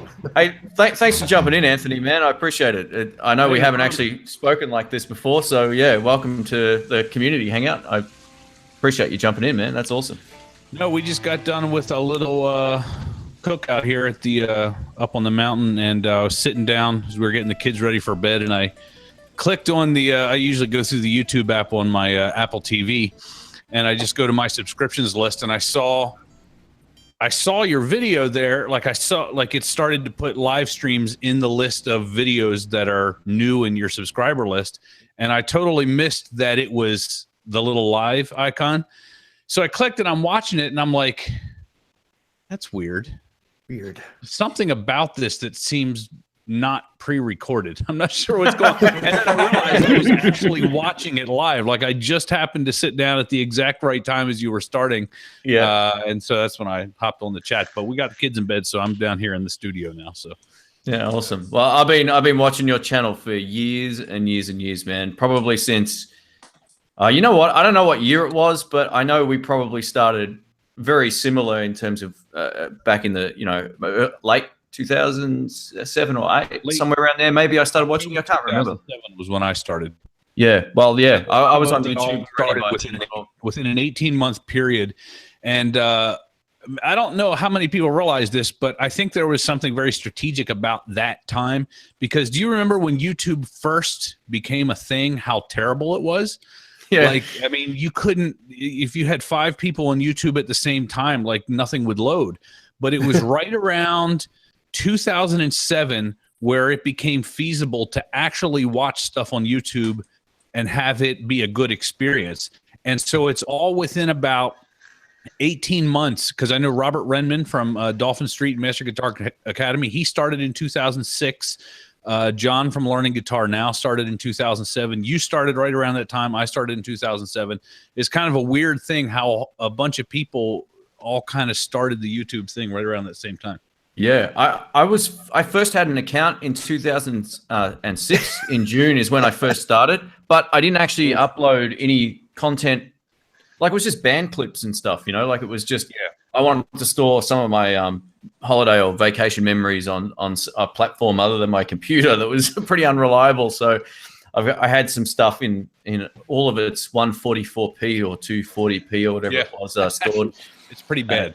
Yeah, it's funny how far it's come. And I remember, like, yeah, there was a few times, like, your channel heavily influenced what I was doing too, because you did that review of the Axe track. Yep. And I was like, man, I got to get me one of these things. And then it didn't work out long term with me with that unit. I wanted to love it, but I remember your comment, and this is what made me like your channel even more at that particular point, was you said, if you don't like hooking up things to audio interface, if you don't like having it post EQ something, if you don't like having to add, you know, this and that, if you don't like this and that, you won't like this unit. And I was like, that's the best review ever, because all that stuff that you mentioned that people don't like doing, I generally like doing. So it was like, you hit it on the head with exactly how this thing works and what it does. So for those who don't know what it is, it was basically like this self-contained microphone in a box that was dead silent with a speaker built in. It's the smallest isolation cabinet you've ever seen. Mm-hmm. It's a 6-inch speaker with a microphone built in. You plug your amp output jack into one end and a microphone XLR into the other, and it's a self-contained thing that hums a little bit when your amp is fully cranked. But at the time that I recorded that demo, I had just moved out of the little 12 by 12 room in the basement of our house where I had been working for the first 4 years of Stevie Snacks, and was starting to go crazy working down there. And luckily I was able to find an office space that I was able to rent for a studio in town. But I had a yoga studio on one side and a Navy recruiting office on the other, so I couldn't exactly cause too much noise. And this was back in 2011, so it was before modeling gear was really to the point where you could use it and not tell anybody and nobody would figure it out. Like, it was not great. This was before the 11 rack even. And so I was looking for some way that I would still be able to get decent tone for the videos, you know, without, you know, incurring the wrath of the YouTube crowd because everything sounded like crap. And I discovered this little Axe track cabinet, and so I recorded it. And part of the reason I put those disclaimers in the video was because I never would have used it if it weren't for that specific situation, you know. And I could just imagine people buying this thing and wondering, you know, why can't I hear it, you know? It was key to understand that this is a recording device. And because I didn't want to get emails from people who went out and bought it, because it was like, what, $400 and some dollars. It wasn't tremendously expensive, but I could just imagine the emails I get if somebody went out and bought this thing and couldn't figure out why it sounded muffled or whatever. Yeah. Well, I do a lot of live streams. Well, not a lot, but I do one every couple of weeks, and I always get asked, like, where do I get lessons, or who's the best at blues lessons, man? So I reckon I've thrown you a lot of people to your channel, and because your content is actually good and it's easy to follow. Just threw one more, Shane, because I wasn't aware of Anthony. I apologize. I went and subbed as soon as you started talking. I'm looking. Yeah, man, his lessons are the best. If you're a blues guy, I am. Oh, yeah, no, totally. Definitely give him a listen. He's got good stuff. And I'm going to have to. Yeah, anyone who's into blues. With your old office there, where you were next door to the Navy recruiter, to make a friend out of those guys, all you had to do was play Anchors Away a couple of times a day. You know, just come over and pat you on the back, say you're our boy. You know, honestly, they were the most unfriendly people in that whole building. They would never talk to anybody. I don't think they like their jobs very much. Navy recruiters usually don't. It's not great duty. Yeah. Nice enough. Because you were doing blues and not Village People songs. So I actually cut Lewis off before. Sorry, Lewis. I just wanted to introduce Anthony to the chat here. We were talking about, I think, your favorite guitar possibly at that moment. I can't remember. Or your tone you were going to show. Guitar. So, first of all, Anthony, how are you, man? Nice to Howdy, Lewis. say hello. I think we met at a NAMM show one time. Did we? It was years ago. Lewis is too much of a rock star to remember now. He's just like, no. I only say that. I only say that because I feel like I would have remembered that. Because I like your channel. I watch your channel. Hey, it was nice meeting you at NAMM 2002. What did you say, Lewis? It's okay, dude. It's called a senior moment. Yeah. I have plenty of them myself these days. What year was it? Man, all I know is that there was a guy at the show who knew about my lessons, but he was also helping you at the show. What is his name? What was his name? True Shack? He's on Twitter. He retweets my stuff every once in a while. All I know is that he talked to me first, and he said he was here with the Tone King, and I recognized the name because you had done some videos with Andy Fuchs, who I had just bought an amp from, and then you were doing a recording at somebody's booth, and he quickly introduced us, but you were in the middle of getting ready to tape whoever it was you were talking to. This is probably was like 3 or 4 years ago. Gotcha. I apologize if we met and I don't recall. But it may have I still said been before, Stevie Snacks back then. I honestly don't remember how long ago. But before you joined, I was actually telling the story earlier. One of my favorite videos of yours was you did the behind the scenes. And I don't think it's the room that you're in right now. It must have been your other room. And you did like this behind the scenes where you showed like the boom arms that connect to the walls. Yep. And you explained how you could kind of get everything going in short order, and you had your amps in one room with this patch panel, and how you like use the camera to black everything out. That was in a different room though, wasn't it? That was in my second studio. So my first studio I remember was that's when you moved. Well, the first studio was the office where I had to use the isolation cabinet. Yeah. The second studio was a self-contained tiny house in downtown State College that was actually an old carriage house. Like it literally was a garage for a horse and carriage way back when that this local church had converted to rental space. And so I was able to rent the whole thing. I had the upstairs to do editing. And then in the downstairs, I could set up my video stuff in one room and my amps in the other. And just as I was getting ready to move out of that into my current studio, which is a barn near our house that we bought 3 years ago, I quickly shot a video about how that all worked because I had spent literally about 18 months figuring out how to do that whole setup in that thing. And then 6 months later, we bought this house and I was going to move out. So I just wanted to document all of it. So that's why that video was as tedious as it was. I remember. I've been following you online for a while. You've been posting up photos of different types of renovations and all that kind of stuff. But there's one question I had for you, Anthony. You posted a photo of a really huge looking Fender, like 8x10 or something box. What's the deal? That is a dual Showman reverb from the 70s with an all original 2x15 cabinet. And this is the biggest 2x15 cabinet that Fender made. It is 46 inches tall by like 30 inches wide. It barely fit in the back of our SUV. And the camera. It's obviously it's one of those things that's just going to sit there. I'm never going to move it, never going to gig with it. But while other people collect like actually good Fender amps, I have an obsession with Fender's weird and obnoxious amps, like the dual Showman with a 2x15.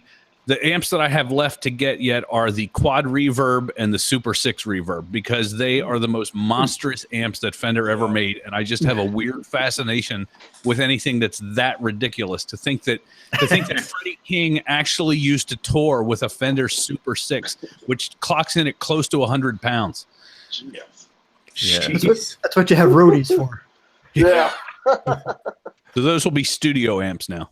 Yeah, cool, man. A mate of mine's got one of those 8x10-inch Fender Twins, I think it is. Oh, it's probably it could be a Super 6 actually as well. Super 6 They're like 100 watts or something. Yeah, it could be 6. And they're all basically Fender Twins with different speaker configuration. Super 6 has the 6x10. The Quad Reverb has the 412s. It's just ridiculous. Like, it makes they're not that expensive either, because they're silver face. They're from the 70s. So I got this dual showman in the cabinet for $1,200 or something like that, which seemed pretty reasonable. I remember the first time my friend got it out of the car. He had this little like sports car, little red sports car thing, and he literally opened up the door and it just fit along the back seat, this thing, and he's like, keeps moving it out. I'm like, how big is this? Like, it's just like one of those, Leslie Nielsen jokes where you can just bring something out of the car perpetually or something. But yeah, it was this huge amp, and it stands almost as tall as me. Those things, they're a monster. MPEG used to make an 8x10 bass cabinet that I think you can still pick one up if you look around. But there's something refreshing about having a cabinet that is literally too heavy for you to pick up, so you don't even bother worrying about how you're going to get around it. Basically, if you don't have a cart, it doesn't get moved. Whereas if you have something that's kind of in between, you might be tempted to kind of man up and try and carry it, and probably hurt yourself in the process. But when it's this heavy, it's just like you don't even bother trying. So I've learned this stuff gets heavier the older we get too. That's one thing I'm starting to notice. Didn't who was it? A Crate? Didn't they come out with like a cabinet that had 8? It was like an 8x8, like instead of 4 and 4, it was like 8 and 8 with a head that matched that. Does anyone remember that? They had it at a NAMM show. Familiar. It was like 16 speaker full stack with a head that matched. Wasn't that around 87, 88, Lewis? It was probably around the Blue Voodoo era. Okay. St. Louis Music. And I don't know if they just made that for the NAMM show, but that was the biggest amp rig I ever saw. It was like 16 cabinet, full stack, which was ridiculous. It's like the wall at Guitar Center of Marshall's or something. It's that, how they got that stuff painted on the walls. But it's all one cabinet. I thought Philip McKnight's comment about Guitar Center was funny. He said, why do they have the pictures of Marshalls like full stacks, but they didn't have one on the sales floor? Yeah. That's it. It's true.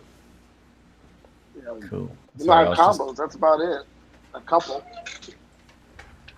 If anyone has any questions for anyone in the chat, feel free to let us know, and we will take some questions. If anyone else is, I know some of you guys are actually in the chat too, so feel free to jump in and take over. Hey, Shane, I actually have to drop because I have something I need to do. But I did want to thank you for inviting me. Hey, no worries. It was really kind of cool. I had a lot of fun. And, guys, thank you. Yeah, it was very nice meeting everyone. Lewis. I'll see you next week, all being well, if you're still up for the next hangout. I'm looking forward to that. And everyone in the comments, it was nice hanging out. So I'll leave you with one of those. And Shane, thanks so much, buddy. I really appreciate the invitation. Hey, no worries. I'm glad you're feeling better too. Thank you. Take care, guys. Take care. See ya. All right, cool. Nice. I think his favorite guitar at the time right now is probably the Framus that he was playing right now that he just had gotten. Yeah. That was a great looking guitar. Isn't that the way, though? You buy a new guitar and that becomes your number one for like 50, 60 days, it seems. Yeah. And then you're like, oh, yeah, I own other guitars. That's right. Yeah. I start feeling guilty. Well, you know what? It's funny you mentioned that, actually. Actually, Mitch is here. How are you, Mitch? Good. How are you guys? Good, thanks. Good, thanks. You were on last month, I think. He was on last time, isn't it? I got a new toy. Oh, do tell. Oh, here we go. This might be a little too pointy for most of us old guys here, but The Tone King just left. Me as well. is it an Ibanez? I can't see Yes. the head. It is. Yeah. Fuzzy. Prestige. Nice. Nice. He's But got it's- Vaseline cam going on at the moment. It's not too. I need to get it set up. It's too high. No, that's all right. That's all right. No worries. We're talking about favorite guitars and so forth before, and how someone just mentioned. I can't remember who just mentioned it, but it only lasts usually like 60 days or whatever. But Yeah. I'm still loving my PRSSE, man. I can't believe how much I love that guitar. Same here. Same here. And my Tally is back. It's in full flight again behind me. This 52. Yes. I put the Bardens back in, and With the Bartons back in, yep. I knew you wouldn't be able to resist it. yeah, it's just that Anthony knows, man. If you're doing like a lot of videos or you're playing, the buzz is so distracting. I just can't handle it. Like I know, he's a huge fan of the Zex coiled ones as well. But yeah, for the Tally, it just works, And now that I got the nut fixed on that and my PRS and my 2 that I'm loving at the moment. But anyway, so Mitch, sorry, man, sorry to cut you off. I just thought I'd No, it's fine. talk some crap while you were fixing your camera.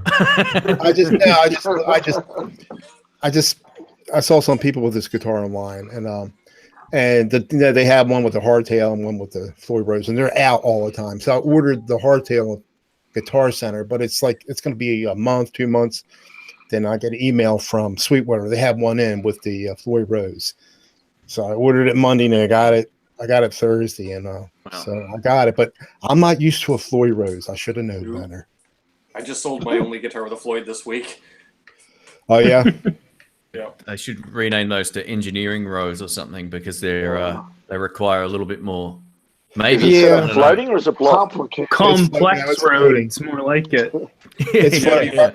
I may get it partially blocked. I don't know. I mean, it's the action is too high. I got to get that straight. I'm afraid. I mean, I was between the last 2 or 3 days.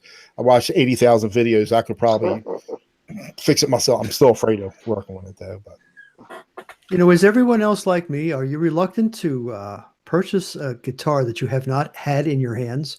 Absolutely. Yes. Usually. well, That's why I tried that V at Southpaw before thinking about ordering it online. I never had a V before. Never had one that I actually tried to play. So. Yeah, but it even seems to me like, you can go someplace and maybe see one hanging up on the wall or play your buddies, whatever, and it feels great in your hand.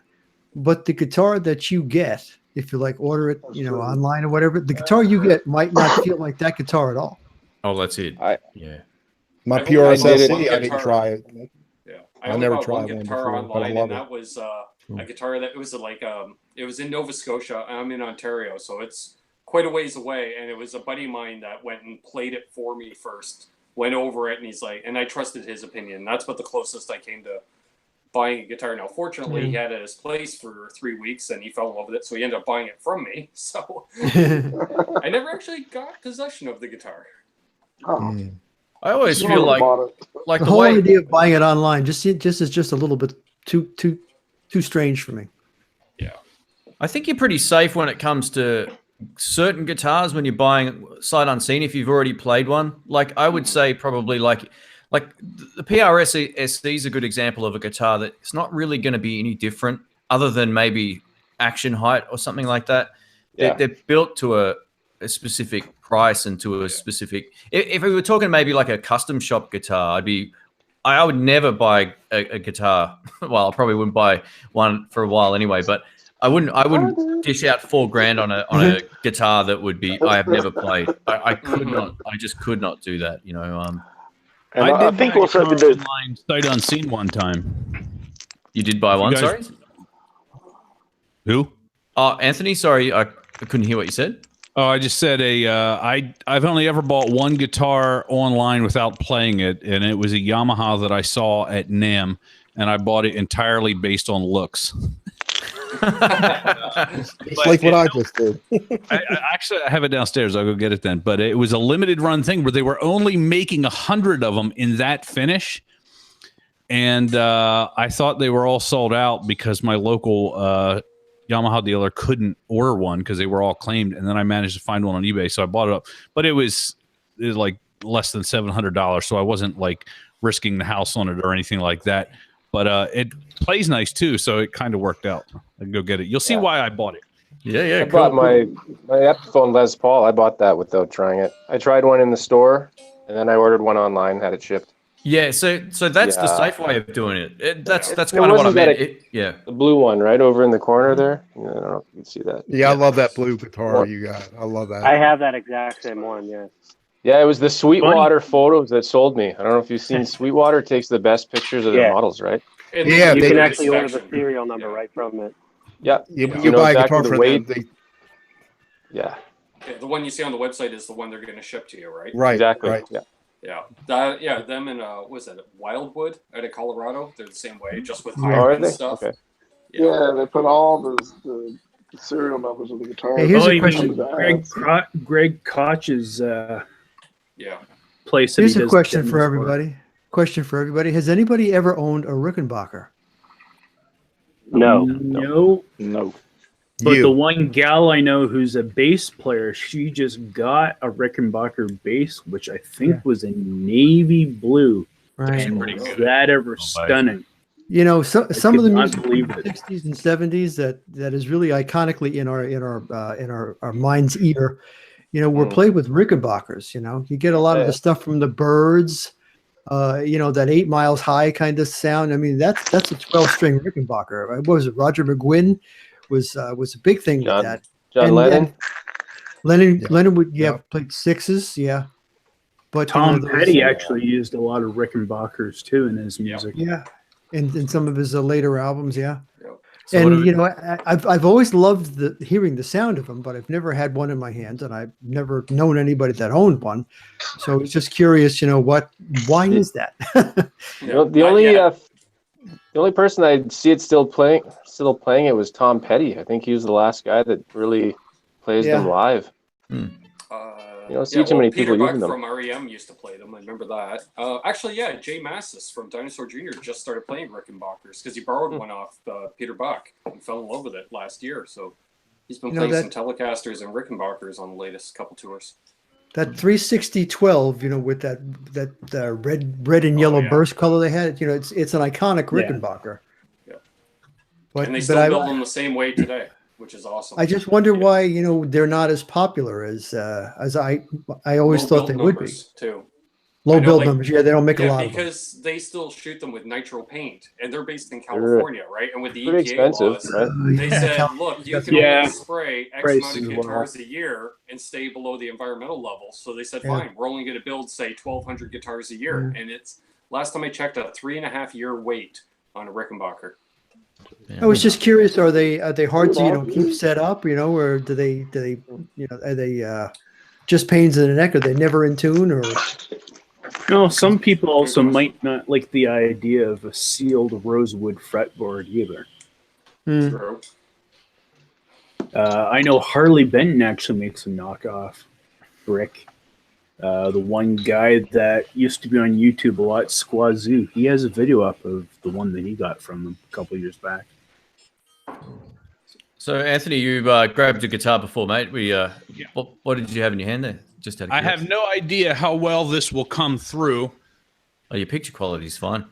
I am going to get you a nice close angle here. This is a matte, translucent black. Oh yeah. Bird's eye.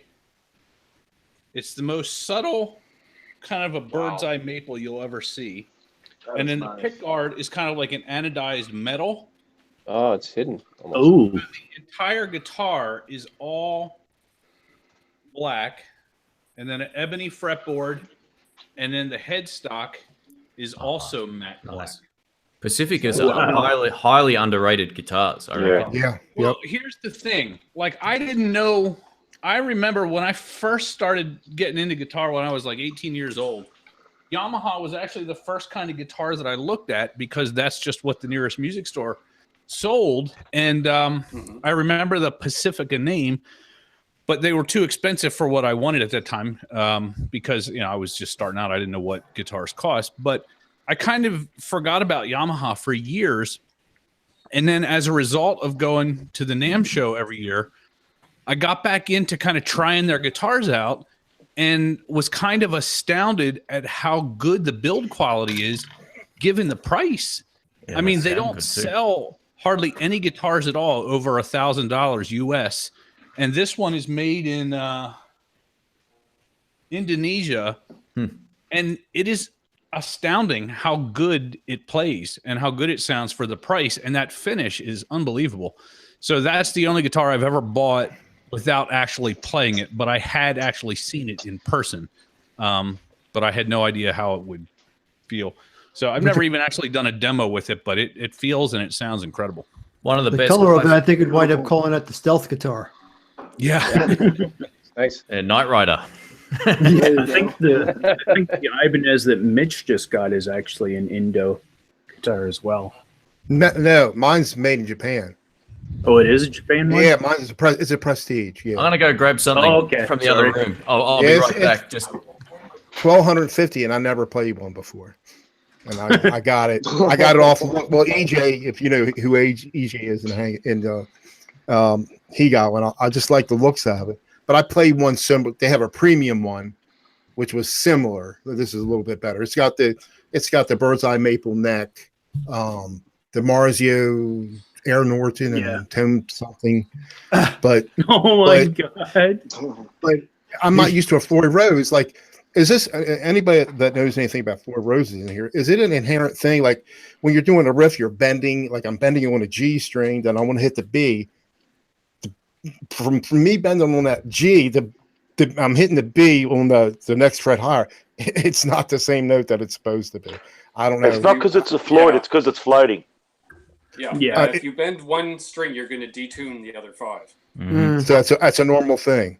Yeah. Yeah. You can even set a strat up that way as well, but you just got to be careful with it. You got to have a light touch with it. Or I'm trying to do some stuff like I said. Man, am I hitting the wrong note? I'm not hitting the wrong note. But like I said, it needs a proper setup. And springs. Yeah, there's a lot of. See, I imagine if I get it halfway blocked, it might take care of that, and I could just bend it down. And because I got a Strat, I got a 2015 Strat, and I didn't know nothing about it. I just got back into playing guitar 3 years ago, and so I had that blocked off. I never used the thing, but that thing plays fine. I can do anything in that. But my PRS SE, like what Shane has, that thing is just. I mean, I did get that set up when I got that. I never played that before. I got that all sweet. When I love it, I did get it set up, but that thing is just—it just plays anything. Oh, it's I'm like you. I'm that's buying very stuff online. Jamal was going to buy one, but he's changed his mind. Unfortunately, I think he said he was going to get one of these now. One of these. I'll do it. There it is. How about Exactly. this is the ultimate blues machine, man. Look at this thing. Wow. You poke an eye out with that thing. Ouch. Murder weapon. I'm going to put it Boss metal zone, and you'll be set.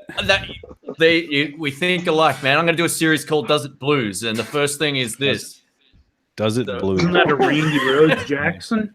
You don't have any videos on that, do you, Shane? No, not yet. I only just picked this up the other day. It's on loan. I wouldn't buy something like this. Okay. I didn't think so. Nah. Now, the funny part is, I was playing one of those the other night when I stopped into the local music store. I shot a quick video of me playing a Jackson JS32. I saw it. But I had to be in my. You did? I saw it. Yep. Okay. Yeah, and I played the a Jackson V off camera right before that. And my buddy's like, "You got to do that one." I'm like, and it just wasn't quite holding tune because the strings were brand new, and I'm like, "No, it's just gonna sound like a train wreck." So this sounds surprisingly great. For what's the pickups on it, Shane? Duncan designed. So okay. But Yeah. Well, be careful with the shape of it because, like your mother always said to you, don't run with scissors. Don't run with that guitar either. You could throw that against a wall and it would stick in the wall, probably. The one thing that really sucks about this design, right? You can't put it on a guitar stand. Oh, yeah. This point is so long. So the only way you can either the higher one. Or you have to lay it on I've got it like resting on the couch out in the other room because I'm like, I don't even know how I'm supposed to. And the weird thing is the strap, like it hooks in under here. So it's either got to come over the front or around the back. From the back. It's just, it's really odd. But I just thought it might be fun to mix things up. So I'm going to. I've learned a Just few. put the White bottom Zombie riffs. strap Isn't that the new attachment Gibson Flying backwards. V? The other thing that sucks about that design is that design. Not a fan, huh, Anthony? I might as well, get in full Kiss makeup if I'm going to be playing something like this. This is There you not a go. guitar that I would ever normally go for, but being a lefty, I thought, you know what, I'm going to try one of these and see if I can actually pull a good blues tone out of it. Because Remember to take your other makeup off first before you put the Kiss makeup on. I can't wait to see him in full Kiss makeup. I got to see this. Go with the Vinnie Vincent though. He was the only guy that played with a V. That's right. Anthony So was Shane, talking does about. it have neck lift? Does it have what, sorry? Neck lift instead of neck dive? Looks like the neck would go up like this. Yeah. You know what? I don't know. I've only really. It may be. Maybe the body is heavier, but I don't know. It's an odd beast. I'm just looking forward to doing a slow blues with it, just to troll everybody that plays it. You need to sit. I know this is a bad comment, but now Shane can do an 80s hair metal band. We may have to wait a few months for that. You need to save it for April 1st for next year. Do April Fool's video. Do it completely straight. Don't give in. Just teach a serious Delta Blues style lesson on that guitar with the most horrendous metal tone you can get. Don't ever bring it up. Don't ever mention it, and don't acknowledge it.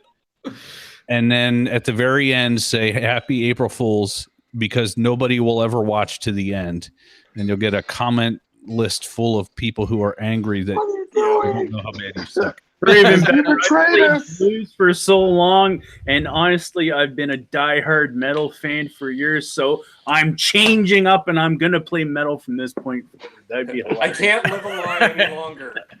Yeah. Well, I love some of that old stuff. For those who know me, will know I don't mind a bit of that old school metal stuff, but So I just love playing the blues. That's- Does this mean you're finally coming out as transgenre?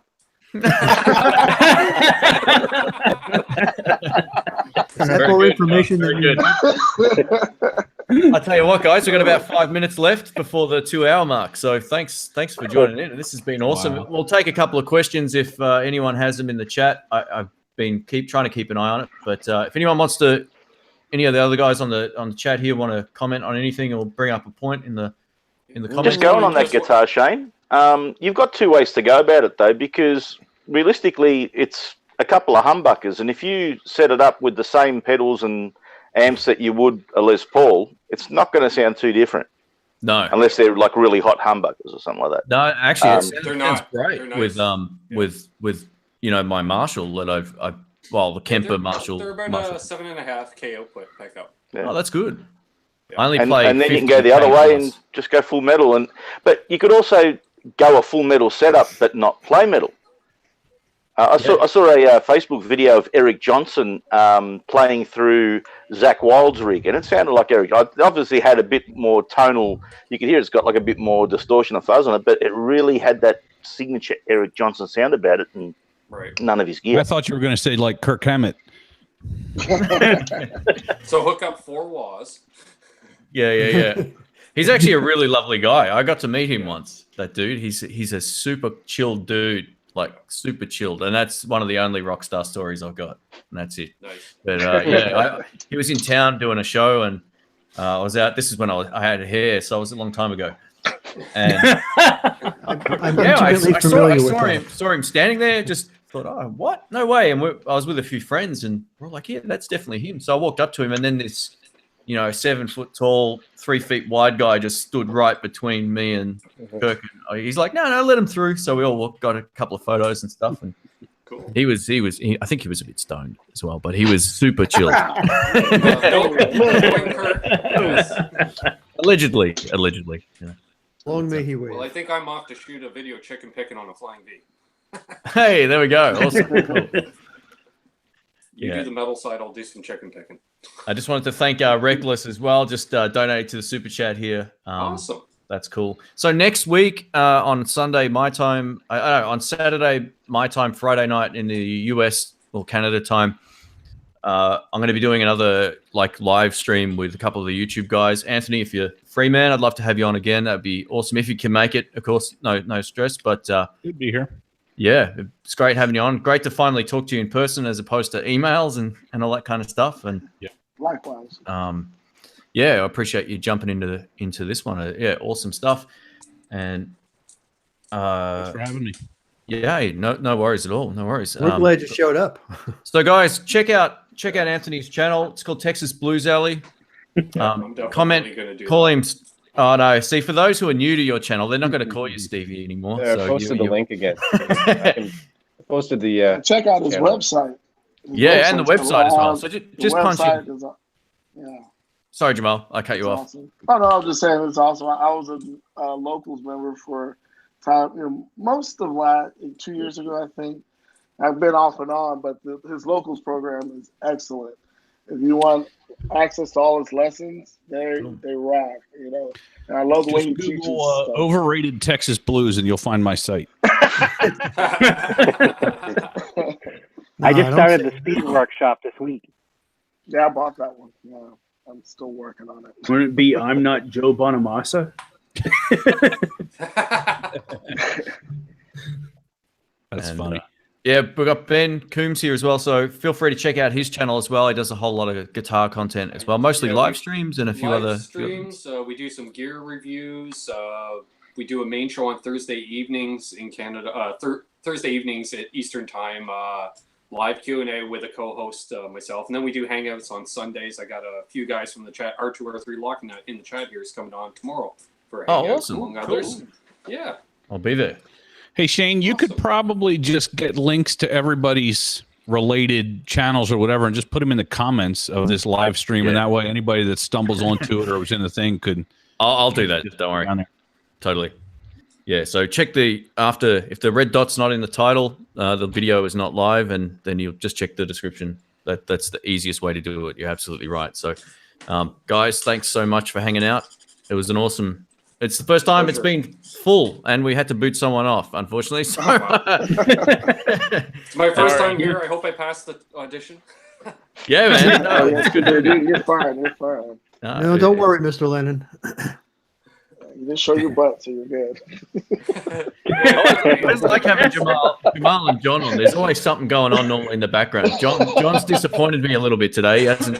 He's not sitting outdoors or in the car or should ask Jamal if he's loaded any guitars and open one up. I'm so tempted to a lot of times. I look at it, I'm like, oh my God. I look at the case and I was like, I shouldn't. Okay, maybe once or twice I might have. But I like the only people out here on this ramp in Houston that when I see somebody's guitar, I carry it down and I place it in there.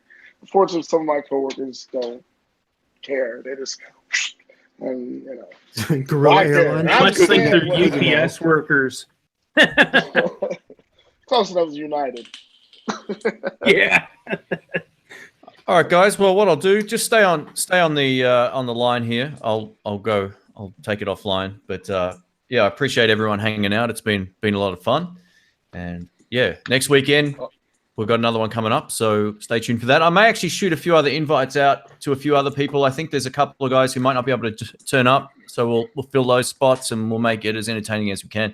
Bring on a few different guys as well. Well, for the second time now to be Anthony, but officially for the summit, it'll be his first one, so that'll be great.